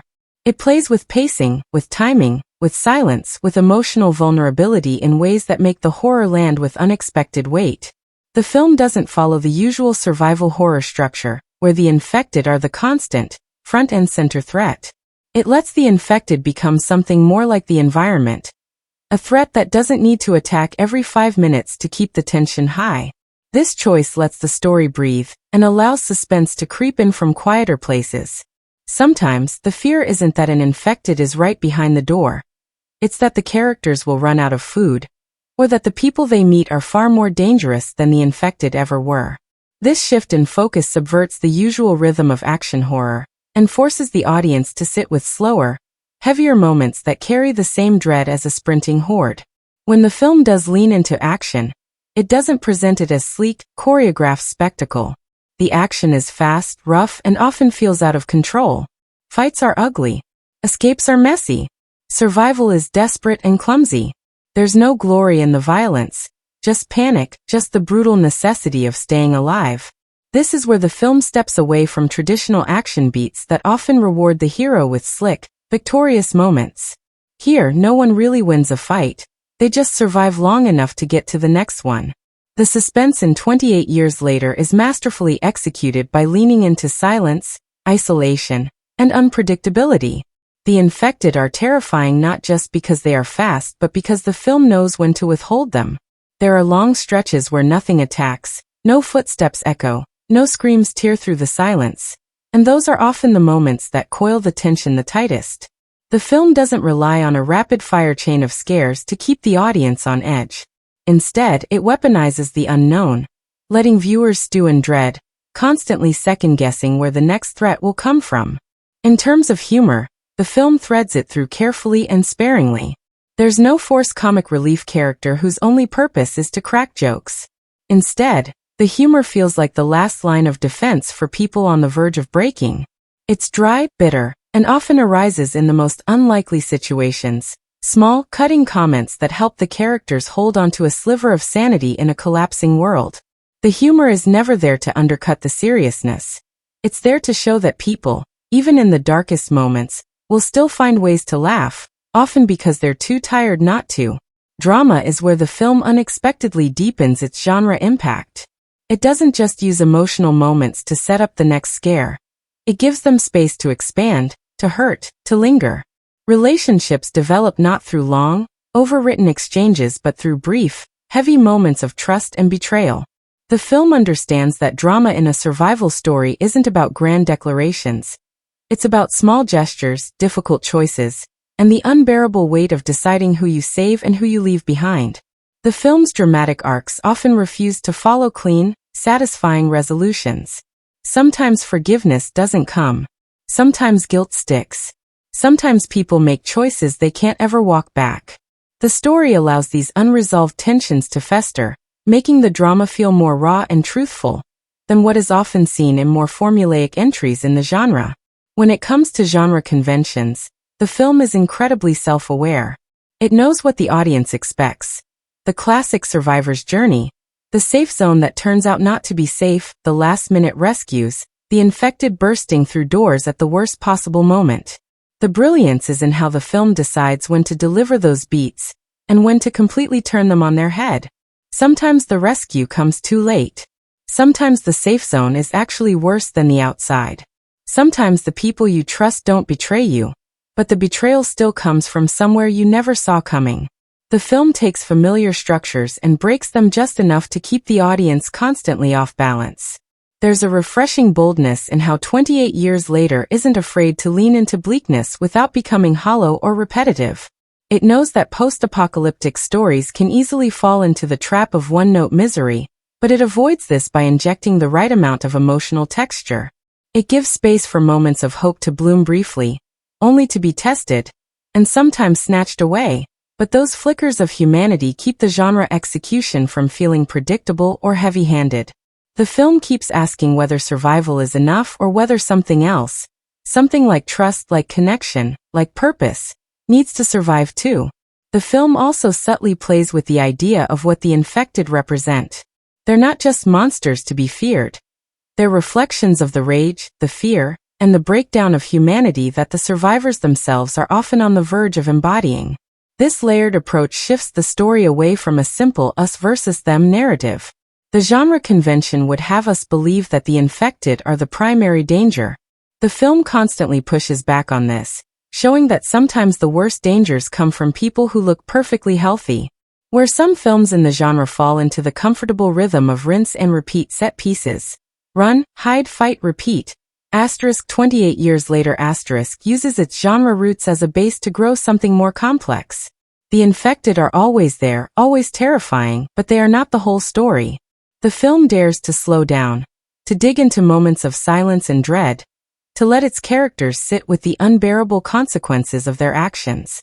It pulls back just when the audience expects another horde to crash through the wall, and sometimes it delivers that crash when the audience has just started to relax. In a genre where it's easy to rely on clichés, 28 years later treats those clichés like pressure points. It presses on them, tests them, and often subverts them in ways that leave the audience guessing. The balance of action, suspense, humor, and drama is carefully measured, always leaning into the weight of the world, always grounded in the harsh, messy reality of survival. The film doesn't simply check the genre boxes, it flips them over, pokes at what's underneath, and sometimes walks away without putting them back, leaving the audience to sit with the uncomfortable, lingering tension of what's been left unsaid. 28 years later doesn't just tell a story about infection, survival, and collapsed cities. It reaches deep into the marrow of modern society and drags out questions about control, isolation, fear, and the way people fracture under pressure. The social and cultural commentary is not painted in bright, unmistakable strokes. It's stitched into the fabric of the world, baked into the choices the characters make, and pulsing through the quiet, devastating moments where what's unsaid carries more weight than any speech ever could. The film peels back layers of modern life, exposing just how thin the walls of civilization really are when people are pushed far enough. One of the most biting social commentaries threaded through the film is the illusion of safety and control. The remnants of society, whether it's military forces, isolated communities, or fragile governing bodies, all desperately cling to the appearance of structure. They build fences, draw maps, establish rules, and enforce hierarchies that mimic the systems they lost. But the film relentlessly tears at these structures, showing how quickly they crack under the weight of fear, and how often those in power exploit that fear to keep others in check. The social commentary doesn't preach. It simply presents a series of escalating power struggles where the people in charge aren't necessarily the ones best equipped to lead. They're the ones willing to do whatever it takes to hold on to power, even if it means crossing moral lines that can never be uncrossed. The film also picks apart the human tendency to create boundaries, physical, emotional, cultural, especially when facing existential threats. The survivors quickly separate the clean from the infected, but the film smartly complicates that division by showing how those lines can blur in moments of panic, suspicion, and prejudice. When someone coughs, when someone lags behind, when someone simply looks different, the question immediately becomes whether they're safe to be around. The story dives into this paranoia, revealing how quickly people will turn on each other when their own survival is at stake. The commentary here isn't delivered as a lecture. It surfaces through the panicked decisions, the desperate glances, and the escalating cycle of mistrust that begins to consume the survivors long before the infected ever reach them. The film doesn't shy away from exploring how crises amplify existing social inequalities. Resources become scarce, and it's quickly revealed who has access to protection, medicine, and information, and who is left to fend for themselves. The world isn't flattened by the collapse. It fractures even further, creating pockets of relative comfort for some and utter abandonment for others. The people who control food, weapons, and transportation quietly become the new ruling class, and the script subtly but effectively shows how these power dynamics unfold. The commentary doesn't need to shout. It's clear in who gets saved, who gets sacrificed, and who is left out of every critical conversation. There's also a deep undercurrent of commentary on how media and misinformation shape fear. Even in the ruins, the characters stumble upon fragments of old broadcasts, graffiti with half-true warnings, rumors passed from survivor to survivor about supposed safe zones or impending threats. The film toys with the idea that information, no matter how outdated or distorted, carries enormous power in a world where people are desperate for answers. The survivors make life and death decisions based on these scraps, and the story taps into the modern fear of not knowing what to believe, of chasing stories that may lead to safety or straight into the jaws of danger. It's a sharp reflection of how misinformation can spread rapidly in real crises, sometimes doing more damage than the threat itself. The theme of isolation is soaked into every corner of the film. The survivors move through a world where trust is in short supply, where physical touch feels dangerous, where even small gatherings carry a level of risk that is almost unbearable. This taps directly into the social anxieties that echo from real-world pandemics, quarantines, and social breakdowns. The characters' reluctance to let others in, to expose themselves to potential danger, isn't presented as cold-hearted. It's presented as survival instinct sharpened to a painful edge. The film holds up a mirror to the way people retreat into smaller and smaller circles when the world turns hostile, sometimes shrinking those circles until they're completely alone. One of the more haunting pieces of commentary threaded throughout the film is the way institutions fail under pressure. There are remnants of the military, traces of governance, and scattered attempts at creating order, but over and over, the film shows how these systems buckle when survival conflicts with compassion. It presents a world where the rule of law is not a shield. It's a brittle facade that people abandon the moment it no longer serves them. The characters don't discuss these failures in philosophical terms. They experience them in brutal, direct ways, watching as those who promise protection turn their backs or resort to violence to preserve their own sense of control. The film also brushes up against questions of environmental collapse and nature's quiet, relentless takeover of abandoned spaces. Without hammering the point, the story uses its decayed, overgrown settings to suggest that nature is indifferent to human suffering. While people wage desperate battles over scraps of food, territory, and ideology, the natural world simply creeps back over the ruins, vines splitting asphalt, trees swallowing vehicles, and animals roaming through what were once bustling streets.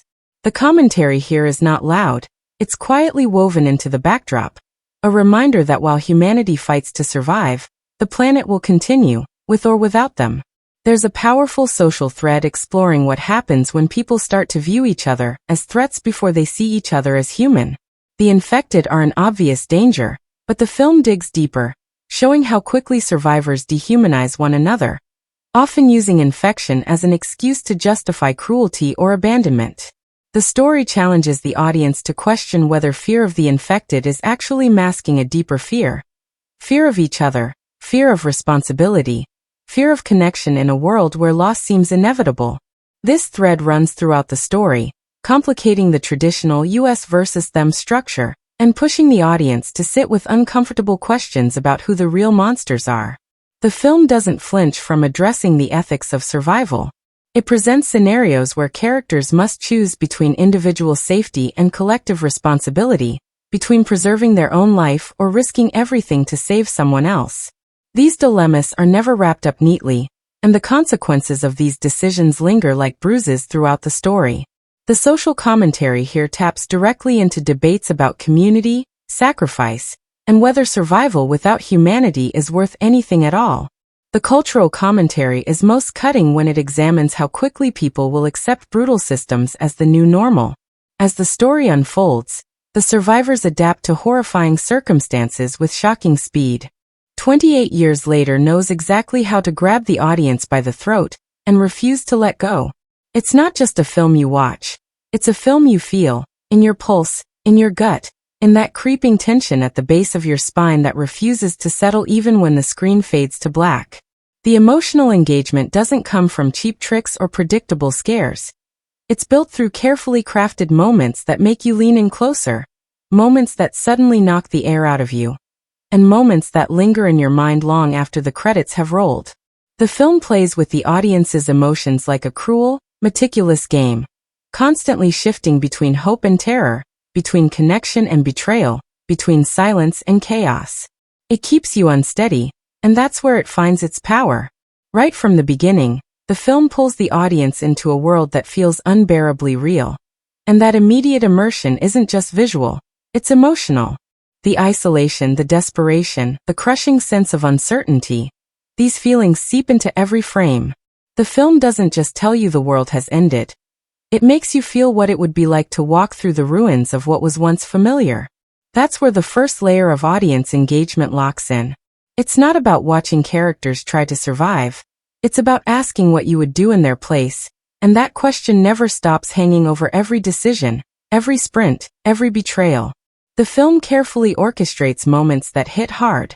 Moments where you suddenly feel the lump forming in your throat when a character makes a quiet, impossible choice. It's not about setting up grand, tear-jerking scenes. It's about those raw, flickering moments when a character's voice shakes, when a glance says more than dialogue ever could, when someone reaches out not for help, but just to be sure they're not completely alone. These are the scenes that sneak up on the audience and break through whatever emotional armor they thought they brought with them. The film also knows exactly when to unleash those moments of sheer, pulse-pounding terror. The infected aren't always around, but when they come, the film doesn't give you time to prepare. The tension snaps into panic so suddenly that your body reacts before your brain does. You don't just watch the chase scenes. You feel the adrenaline flood your system. The camera work, the sound design, the editing, they all crash together in these sequences to make the audience physically react. It's not just suspense. It's the kind of panic that makes you grip the armrest, makes you flinch, makes your breathing speed up because the danger feels so immediate. And just when you think you're safe, the film slides in moments of brutal shock that leave you stunned.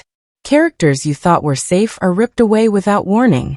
Places you thought offered refuge are quickly revealed to be traps. The film toys with the audience's instinct to look for safety, to find patterns, to expect the traditional survival beats, and then it shatters those expectations with gut-wrenching twists. These shocks don't feel cheap. They feel devastating because the film has spent the time making you care, making you invest in these fragile connections, only to pull the ground out from under you when you least expect it. But the film isn't all terror and heartbreak. It carefully layers in moments of dry, cutting humor, the kind that makes you laugh not because the situation is funny, but because the characters are too exhausted to care anymore. These brief sparks of humor feel like necessary breaths in a story that constantly presses down on you. The humor is like a cracked window in a suffocating room. It lets just enough light in to remind the audience that the characters are still human, still clinging to something resembling life. 28 years later is the kind of film that crawls into your mind and stays there. The questions it raises don't vanish when the film ends. You walk away still chewing on the moral choices, still debating whether certain decisions were right or horribly wrong, still wondering what you would have done. It invites those late-night conversations where you replay the story with friends, analyzing what could have gone differently, which moment would have changed everything, whether survival was worth the price paid. The film doesn't just ask for one viewing, it practically demands that you return, that you watch it again with new eyes, now knowing where the emotional landmines are buried, now catching the quiet foreshadowing that slipped by the first time. Every viewing peels back another layer. You start to notice the background details, the graffiti warnings scrawled in haste, the way a character's expression flickers just before they make a critical decision, the silent weight of what's not being said in hurried conversations. These details pull you back into the story, inviting you to watch not just for the action, but for the things hiding in plain sight. The film rewards close attention. It rewards curiosity. It makes you want to lean in closer, to pick apart every frame, to figure out what you missed when you were too busy catching your breath. The film plays a psychological game with the audience's empathy. It makes you root for people who are deeply flawed, sometimes selfish, sometimes cold. It makes you question whether you still support them after they make brutal choices. It doesn't present clear heroes and villains. It presents survivors, each one carrying their own scars, their own damage, their own desperate reasons for doing what they do. This complexity pulls the audience deeper, because the emotional stakes are never simple. It's not just about cheering when someone escapes or mourning when someone dies. It's about wrestling with whether they deserve to. The film resonates because it understands something fundamental about fear. It's not just the monsters that terrify us. It's the quiet moments. The sound of wind in an empty street. The creak of a door you thought was closed. The look on someone's face when you realize they've already made up their mind to leave you behind. The emotional punches come not just from the big, explosive moments, but from these small, intimate beats that sneak under your skin. 28 years later keeps the audience locked into its rhythm, always shifting between holding your breath and exhaling in shaky relief. It keeps you guessing, keeps you anxious, keeps you emotionally tangled up in the story. And even when it's over, the echoes of what you've just experienced refuse to fade. It's the kind of film that lingers in your bones, the kind you keep thinking about, keep arguing about, keep revisiting because it refuses to fully let you go. It doesn't just ask the audience to watch, it dares them to feel everything. 28 years later doesn't just enter the same arena as other post-apocalyptic, zombie and infection thrillers. It storms in with a quiet, unsettling confidence, fully aware of the long line of films it's about to be compared to. It carries the weight of 28 Days Later and 28 Weeks Later on its back, a legacy that redefined the modern infection horror, and it doesn't try to escape those comparisons. It leans into them, pushes against them, and dares to dig deeper where others in the genre often skim the surface. If 28 Days Later introduced the terrifying speed of the infected and 28 Weeks Later ramped up the chaos with military intervention and large-scale collapse, 28 Years Later pulls back and settles into the long, painful aftermath of what happens when the infection isn't the entire story anymore. It knows audiences have seen the frantic escapes and the brutal fights for survival. It doesn't just want to replay that with a new coat of paint. It wants to take the slow rot of a fractured world and let it fully breathe. Compared to the frantic, adrenaline-fueled energy of 28 Weeks Later, this film doesn't just rely on scale. It doesn't try to outdo the previous entries by making things louder or faster. Instead, it brings the tension closer to the skin. It focuses on isolation, on the psychological unraveling, on the quiet terror of not knowing who to trust, rather than only the loud terror of who is chasing you. It stands apart by understanding that fear has evolved. The audience isn't just afraid of the infected, they're afraid of what's left of the people who survived, and that's where this film digs its claws in. When lined up against other heavyweights in the genre like World War Z, Train to Busan, or The Last of Us, 28 Years Later walks a narrower, more intimate path.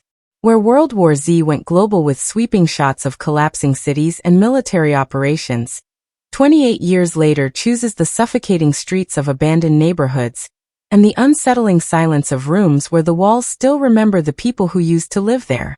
It doesn't need the entire world falling apart on screen. It needs you to feel the weight of one person's crumbling sense of safety. Train to Busan weaponized the tight, claustrophobic setting of a moving train to keep the tension suffocating and inescapable. But 28 Years Later finds that same claustrophobia in wide-open spaces, in the eerie quiet of empty fields and roads that lead nowhere, where isolation is a different kind of cage. Compared to The Last of Us, which beautifully balanced a road trip survival structure with deep, evolving relationships, 28 Years Later feels like it has shed even the faintest possibility of sentimentality.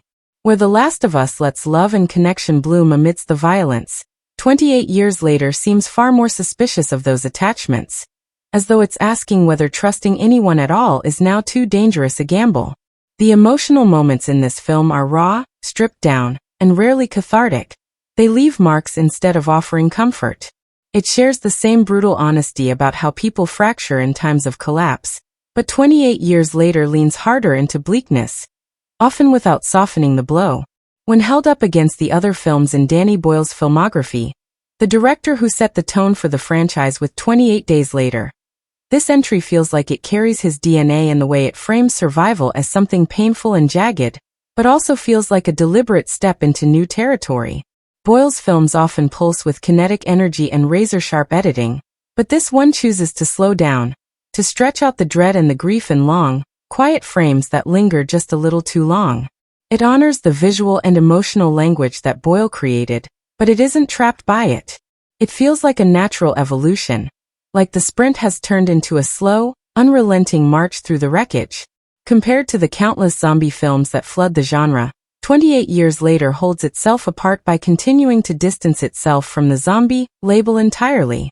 The infected here aren't the shuffling, groaning masses that audiences associate with George Romero's classics, or the action-heavy undead of films like Resident Evil. There's something faster, meaner, and somehow more tragic. The film never lets the infected become cartoonish monsters. It never forgets that they were people just moments before the rage took them. And that underlying tragedy keeps the infected terrifying in a way that many modern zombie films fail to sustain. The film also resists the genre's over-reliance on stylized violence and gore for cheap thrills. Where other franchises like Resident Evil leaned into increasingly elaborate, almost game-like set pieces with slow-motion headshots and exploding vehicles. 28 years later refuses to glamorize the violence. It stays messy, desperate, sometimes even clumsy. Survival isn't pretty here. It's ugly, it's quick, and it often leaves emotional scars that the film isn't interested in healing. In that way, it feels more grounded, more unsettling, and far more personal. The way 28 years later handles its pacing also sets it apart. It doesn't slam the audience with non-stop action the way films like Zombieland do, nor does it follow the tight, enclosed story arcs typical of smaller indie horror. It plays with rhythm, with stretches of eerie stillness punctuated by sharp bursts of chaos. It demands patience, but that patience is constantly fed by the dread that something is about to go horribly wrong. Compared to many of its genre cousins, which often fall into a predictable loop of tension and release, this film refuses to let the audience settle into a rhythm, which keeps the engagement sharp and uneasy. The film's themes resonate on a deeper level when compared to its genre peers. While many post-apocalyptic stories quickly pivot to focusing on finding a cure, rebuilding society, or reclaiming lost territory, 28 years later seems far more interested in whether humanity even deserves to rebuild. It focuses not on redemption arcs or grand heroics, but on survival as something ugly and complicated, something that strips people down to their rawest, most desperate selves. It challenges the comforting genre idea that there's always something worth saving, and instead forces the audience to ask whether survival is enough when the cost is everything else. When placed side by side with other franchise continuations and genre staples, 28 years later holds its ground by offering something that feels both like a return to roots and a deliberate step into darker, more introspective territory. It doesn't want to be bigger, it wants to be sharper. It doesn't want to outgun its competitors, it wants to outlast them in your memory. Where other films in the genre might fade quickly after the initial rush, 28 years later lingers like a scar, quietly demanding that you come back to it, to face the questions it never bothers to answer, to revisit the uneasy silence that other films are too afraid to sit in. It stands tall not because it reinvents the genre entirely, but because it refuses to let the genre's most uncomfortable truths slip away. 28 years later doesn't just build its story with words and actions. It layers its world with quiet, deliberate symbols and metaphors that pulse beneath the surface, shaping the way the audience feels the story even when they don't immediately notice why. The film is thick with visual cues that circle back again and again, creating patterns that slip into the background but leave lasting impressions. Nothing is accidental in this world. Not the colors that dominate certain scenes, not the objects that appear again and again, not even the way the camera lingers on what seems like nothing at all. These subtle choices all fold together to build a deeper, more unsettling emotional map for the audience to follow. One of the most quietly powerful symbols that threads through the film is the recurring image of broken windows.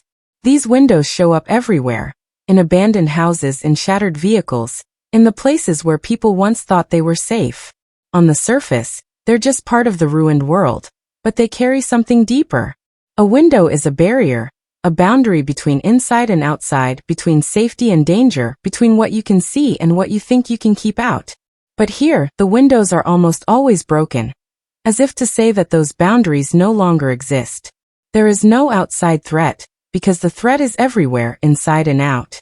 The broken windows remind the audience that the idea of safety is nothing but a fragile illusion, already shattered long before the characters realize it. The film also makes striking use of the color red. Of course, the infected bleed and rage in red, but it's the quieter appearances of this color that carry weight. Red appears in graffiti warnings, in scattered pieces of clothing, in old road signs that no one has touched for years. It's a color that quietly haunts the world, popping up in places that signal danger long before anything actually happens. Red becomes a kind of silent alarm, a visual cue that trouble is close, even when the infected aren't in sight. It's a color that seems to follow the characters, lingering in the corners, reminding them that violence and rage are never far behind. The film's use of abandoned shoes is another quiet, recurring symbol that carries deep weight. Throughout the story, the characters pass countless pairs of empty shoes, scattered on roads, left on doorsteps, sometimes carefully placed, sometimes abandoned in haste. Shoes are the simplest sign of human presence, But in this world, they become ghostly markers of lives that have disappeared. Every pair tells a story the film doesn't need to explain. A story of someone who ran, someone who fell, someone who didn't make it. The shoes become a visual shorthand for the sheer scale of loss, and they start to build a quiet trail through the narrative, as if the world is still whispering about all the people it has swallowed. The recurring image of caged spaces, the fences, the locked gates, the barricaded doors, becomes a layered metaphor that works on multiple levels. On the surface, these cages are about keeping the infected out, but the film slowly flips this, showing how the cages often become traps for the people inside. The survivors keep building fences to feel in control, but those same fences cut off their escape routes, their options, their freedom. The cages start to feel less like protection and more like prisons, making the audience question whether the characters have actually survived, or if they've just built prettier versions of their own cells. Mirrors are another subtle, recurring image that carries heavy symbolic weight. They show up in broken pieces, in dirty shards, rarely in perfect form. The film doesn't use them to signal vanity or self-reflection in a traditional way. It uses them to suggest fractured identity, the splintering of the self in a world where the old rules no longer apply. When a character looks into a cracked mirror, they're not seeing themselves.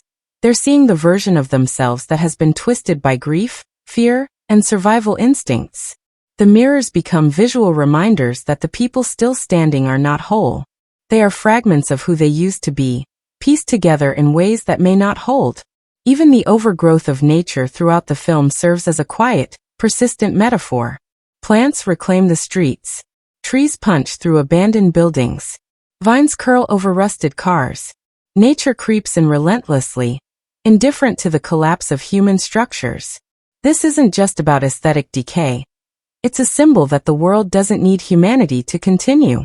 While the survivors fight desperately to rebuild fences and scavenge supplies, the natural world steadily erases their footprints. The green creeping over the concrete is a reminder that life goes on, just not necessarily human life. The infection may have torn through the population, but nature remains patient, steady, ready to take back what was briefly borrowed.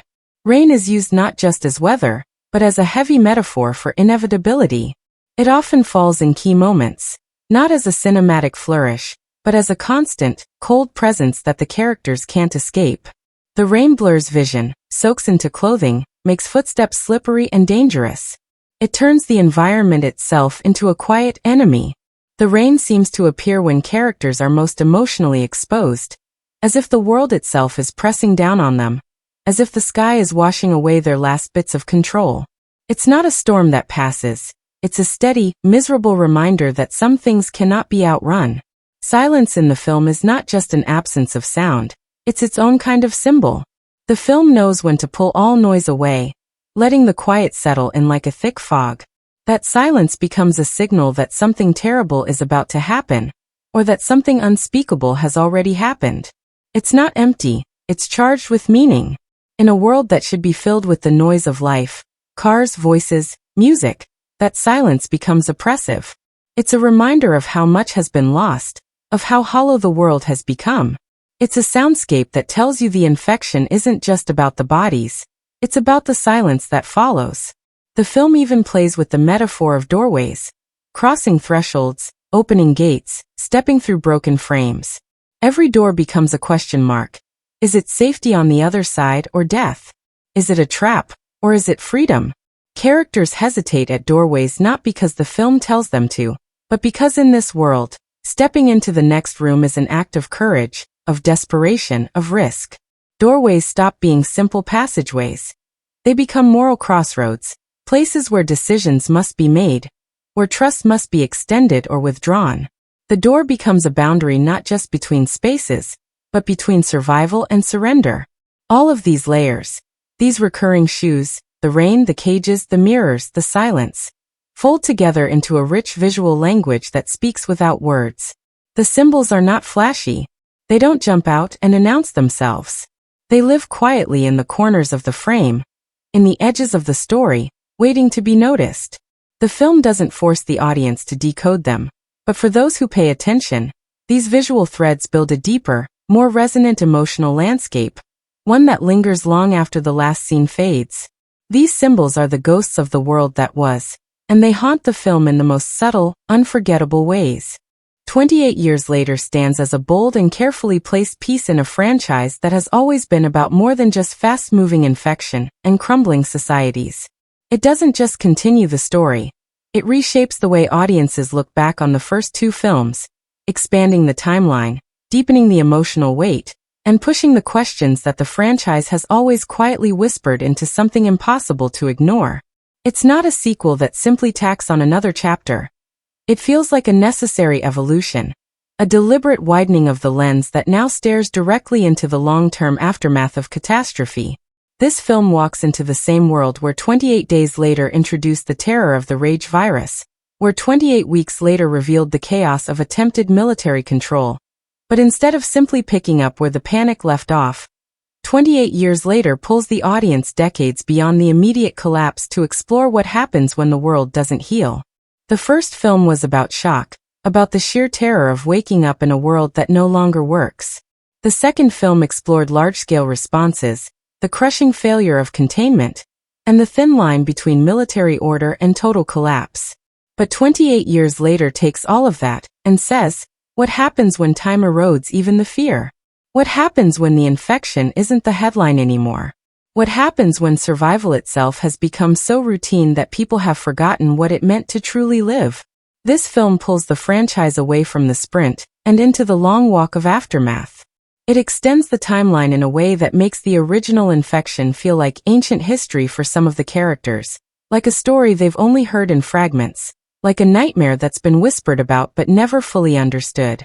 And yet, the film shows that the infection still pulses beneath the surface, still shaping decisions, still dictating the rules even if it's not visibly everywhere. It pulls the franchise into new territory by focusing less on the spread of the virus and more on the psychological scars left behind. It suggests that time doesn't necessarily heal this kind of devastation.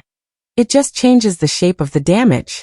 It raises questions about generational trauma, about the people who were born into this world and never knew anything else, about whether the instinct to rebuild is even worth trusting after so much betrayal and collapse.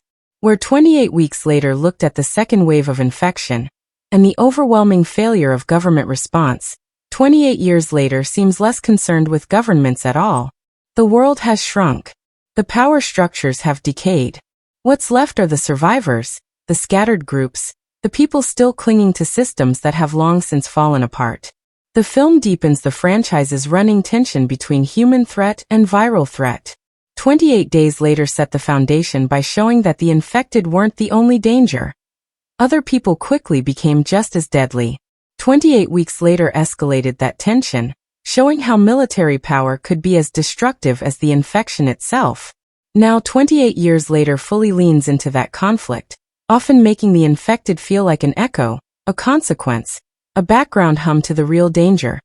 Humans who've reshaped themselves into something equally monstrous. It subtly reframes the franchise's original thesis. It's not about surviving the infection. It's about surviving each other, long after the virus has been folded into the DNA of this broken world. The film's historical placement within the franchise also allows for powerful callbacks and echoes to the earlier entries. Visual motifs, fragments of old warnings, crumbling remnants of places that audiences will recognize from 28 Days Later and 28 Weeks Later now appear as decayed ruins, as if the history of the franchise itself is collapsing along with the cities. The film doesn't overload the story with direct references. It lets the ghosts of the past hover in the background. An old military vehicle overgrown with vines. A tattered, sun-bleached quarantine sign half buried in the dirt. The visual callbacks are subtle, but for those who've traveled through this world from the beginning, these details carry emotional weight, reminders of the panic, the betrayals, and the impossible choices that shaped this world decades before. One of the most fascinating ways this film expands the franchise is by exploring the mythologizing of the infection. For some characters, especially younger ones, the initial outbreak is treated almost like folklore, a story passed down, something terrifying but distant. The idea of the rage virus becomes less a current event and more a shadowy legacy, something that shaped their world without ever being fully explained. This evolution mirrors the way societies carry the weight of old catastrophes, wars, pandemics, collapses, that slowly lose their sharpness in memory but never truly disappear. The film uses this generational shift to raise powerful questions about what is remembered, what is forgotten, and who controls the narrative of survival. In franchise terms, 28 years later does something that many long-awaited sequels struggle to achieve. It pushes the story forward without erasing what came before. It doesn't reboot, it doesn't repeat, and it doesn't lean on nostalgia to carry the weight. Instead, it feels like a natural, even inevitable, continuation. It respects the brutal, relentless pacing of the first film and the large-scale chaos of the second, but dares to slow down, to steepen the aftermath, to pick at the wounds that never fully healed. It stands in conversation with its predecessors rather than simply following their footsteps. When positioned within the wider history of post-apocalyptic cinema, this film feels like a mature evolution. Many franchises either escalate to the point of absurdity or spiral into repetitive survival loops. 28 years later resists both traps. It doesn't need to outdo the scale of other entries. It focuses on deepening the emotional and psychological impact. It doesn't collapse into familiar tropes about finding the cure, restoring governments, or defeating the infection once and for all. It leans into the uncomfortable possibility that maybe there is no clean ending, no grand solution, just the long, slow grind of living with the damage. In the historical context of the franchise, this film solidifies the 28 series as something much more than a virus-driven horror story. It becomes a long-form exploration of collapse and survival over generations. It respects the terror of the original but layers in new fears. The fear of forgetting, the fear of becoming numb, the fear of what survival costs when measured in decades instead of days. It doesn't just continue the story. It reshapes the very questions that the story has always asked, making the franchise not just about the speed of the infected, but about the slow, haunting ache of everything left behind. 28 years later cost around $60 million, a significant leap from the lean $8 million of the original 28 Days Later, and the $15 million for 28 Weeks Later. You can feel that investment in every decaying building, dense infected horde, and sweeping landscape shot. The production quality is rich, yet it never feels bloated. Practical effects, atmospheric set dressing, and smartphone-based cinematography. Yes, they even shot parts on iPhone 15s. Wired.com. 1. Give it a gritty realism that belies the mid-budget price tag. On opening weekend, 28 years later debuted with $30 million domestically, and another $30 million internationally. Approximately $60 million worldwide. APnews.com. 2. That mirrors its production cost, meaning it's just reaching break-even at the box office figures alone. Strong pre-sales, about $34 million in tickets before release. CinemaBlend.com. 3. And phenomenal trailer buzz, 146 million views, second most viewed horror trailer ever. TicketDirect.co.nz. 4. Helped propel it, though it launched amid stiff competition like How to Train Your Dragon. Is it a financial hit? It's on solid footing but not a runaway success yet. The marketing clearly succeeded in creating awareness, and early positive reviews should spark longer legs in theaters. But breaking even theatrically won't leave much left over for further profits. Ancillary revenue, streaming, rentals, merchandise, will be key. This performance matters. Sony is greenlighting 2 sequels in the trilogy, but full funding for the third film depends on how this one holds up at the box office. CinemaBlend.com. 3. ITC.ua. 5.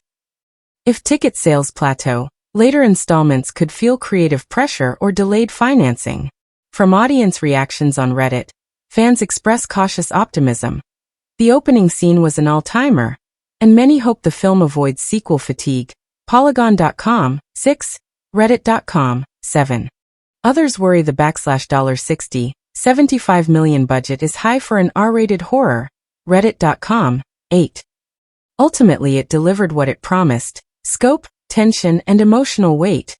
Although box office returns currently suggest it's walking a fine line between breakout hit and modest success. So, 28 years later flexes its production muscle with quality to show for it. and initial earnings cover its cost, but whether it becomes a breakout franchise moment depends on future revenue and audience staying power. 1. https://www.wire.com/story/28-years-later-danny-boyles-new-zombie-flick-was-shot-on-dash-and-dash iphone-1.5?mark-UTM_source=sign chat GPT.com. 28 years later. Danny Boyle's new zombie flick was shot on an iPhone 15. 2.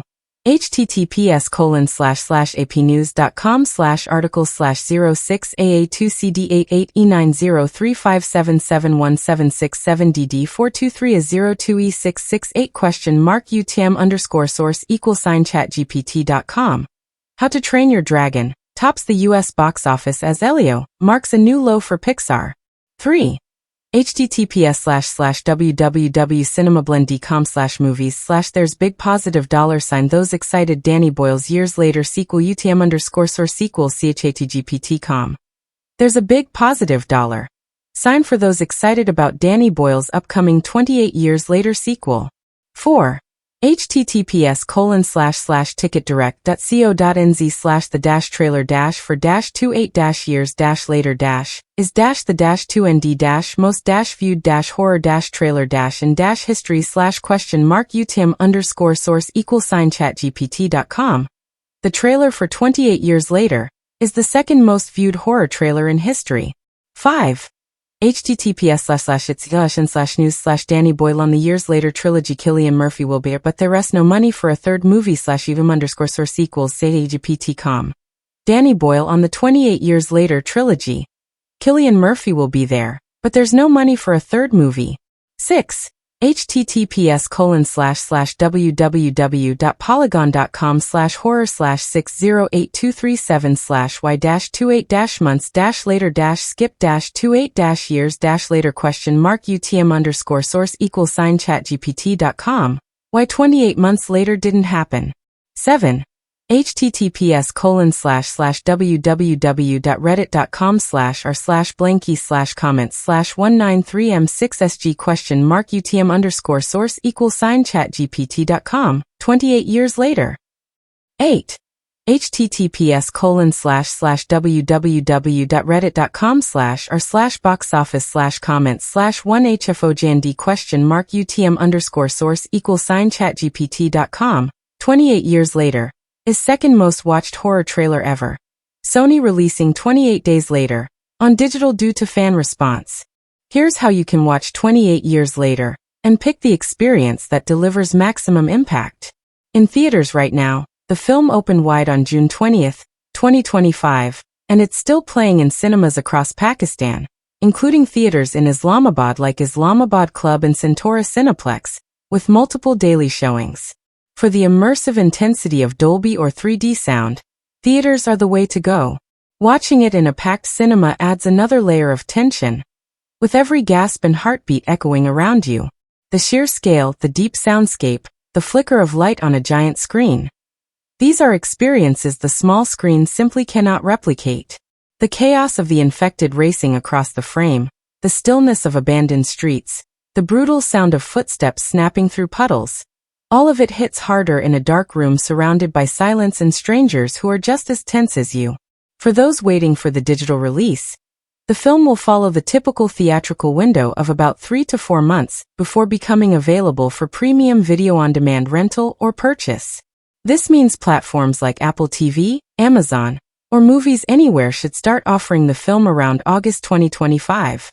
Watching it at home on a high-definition screen with powerful speakers can still bring much of the raw energy of the film, especially if you dim the lights and let the sound wrap around you.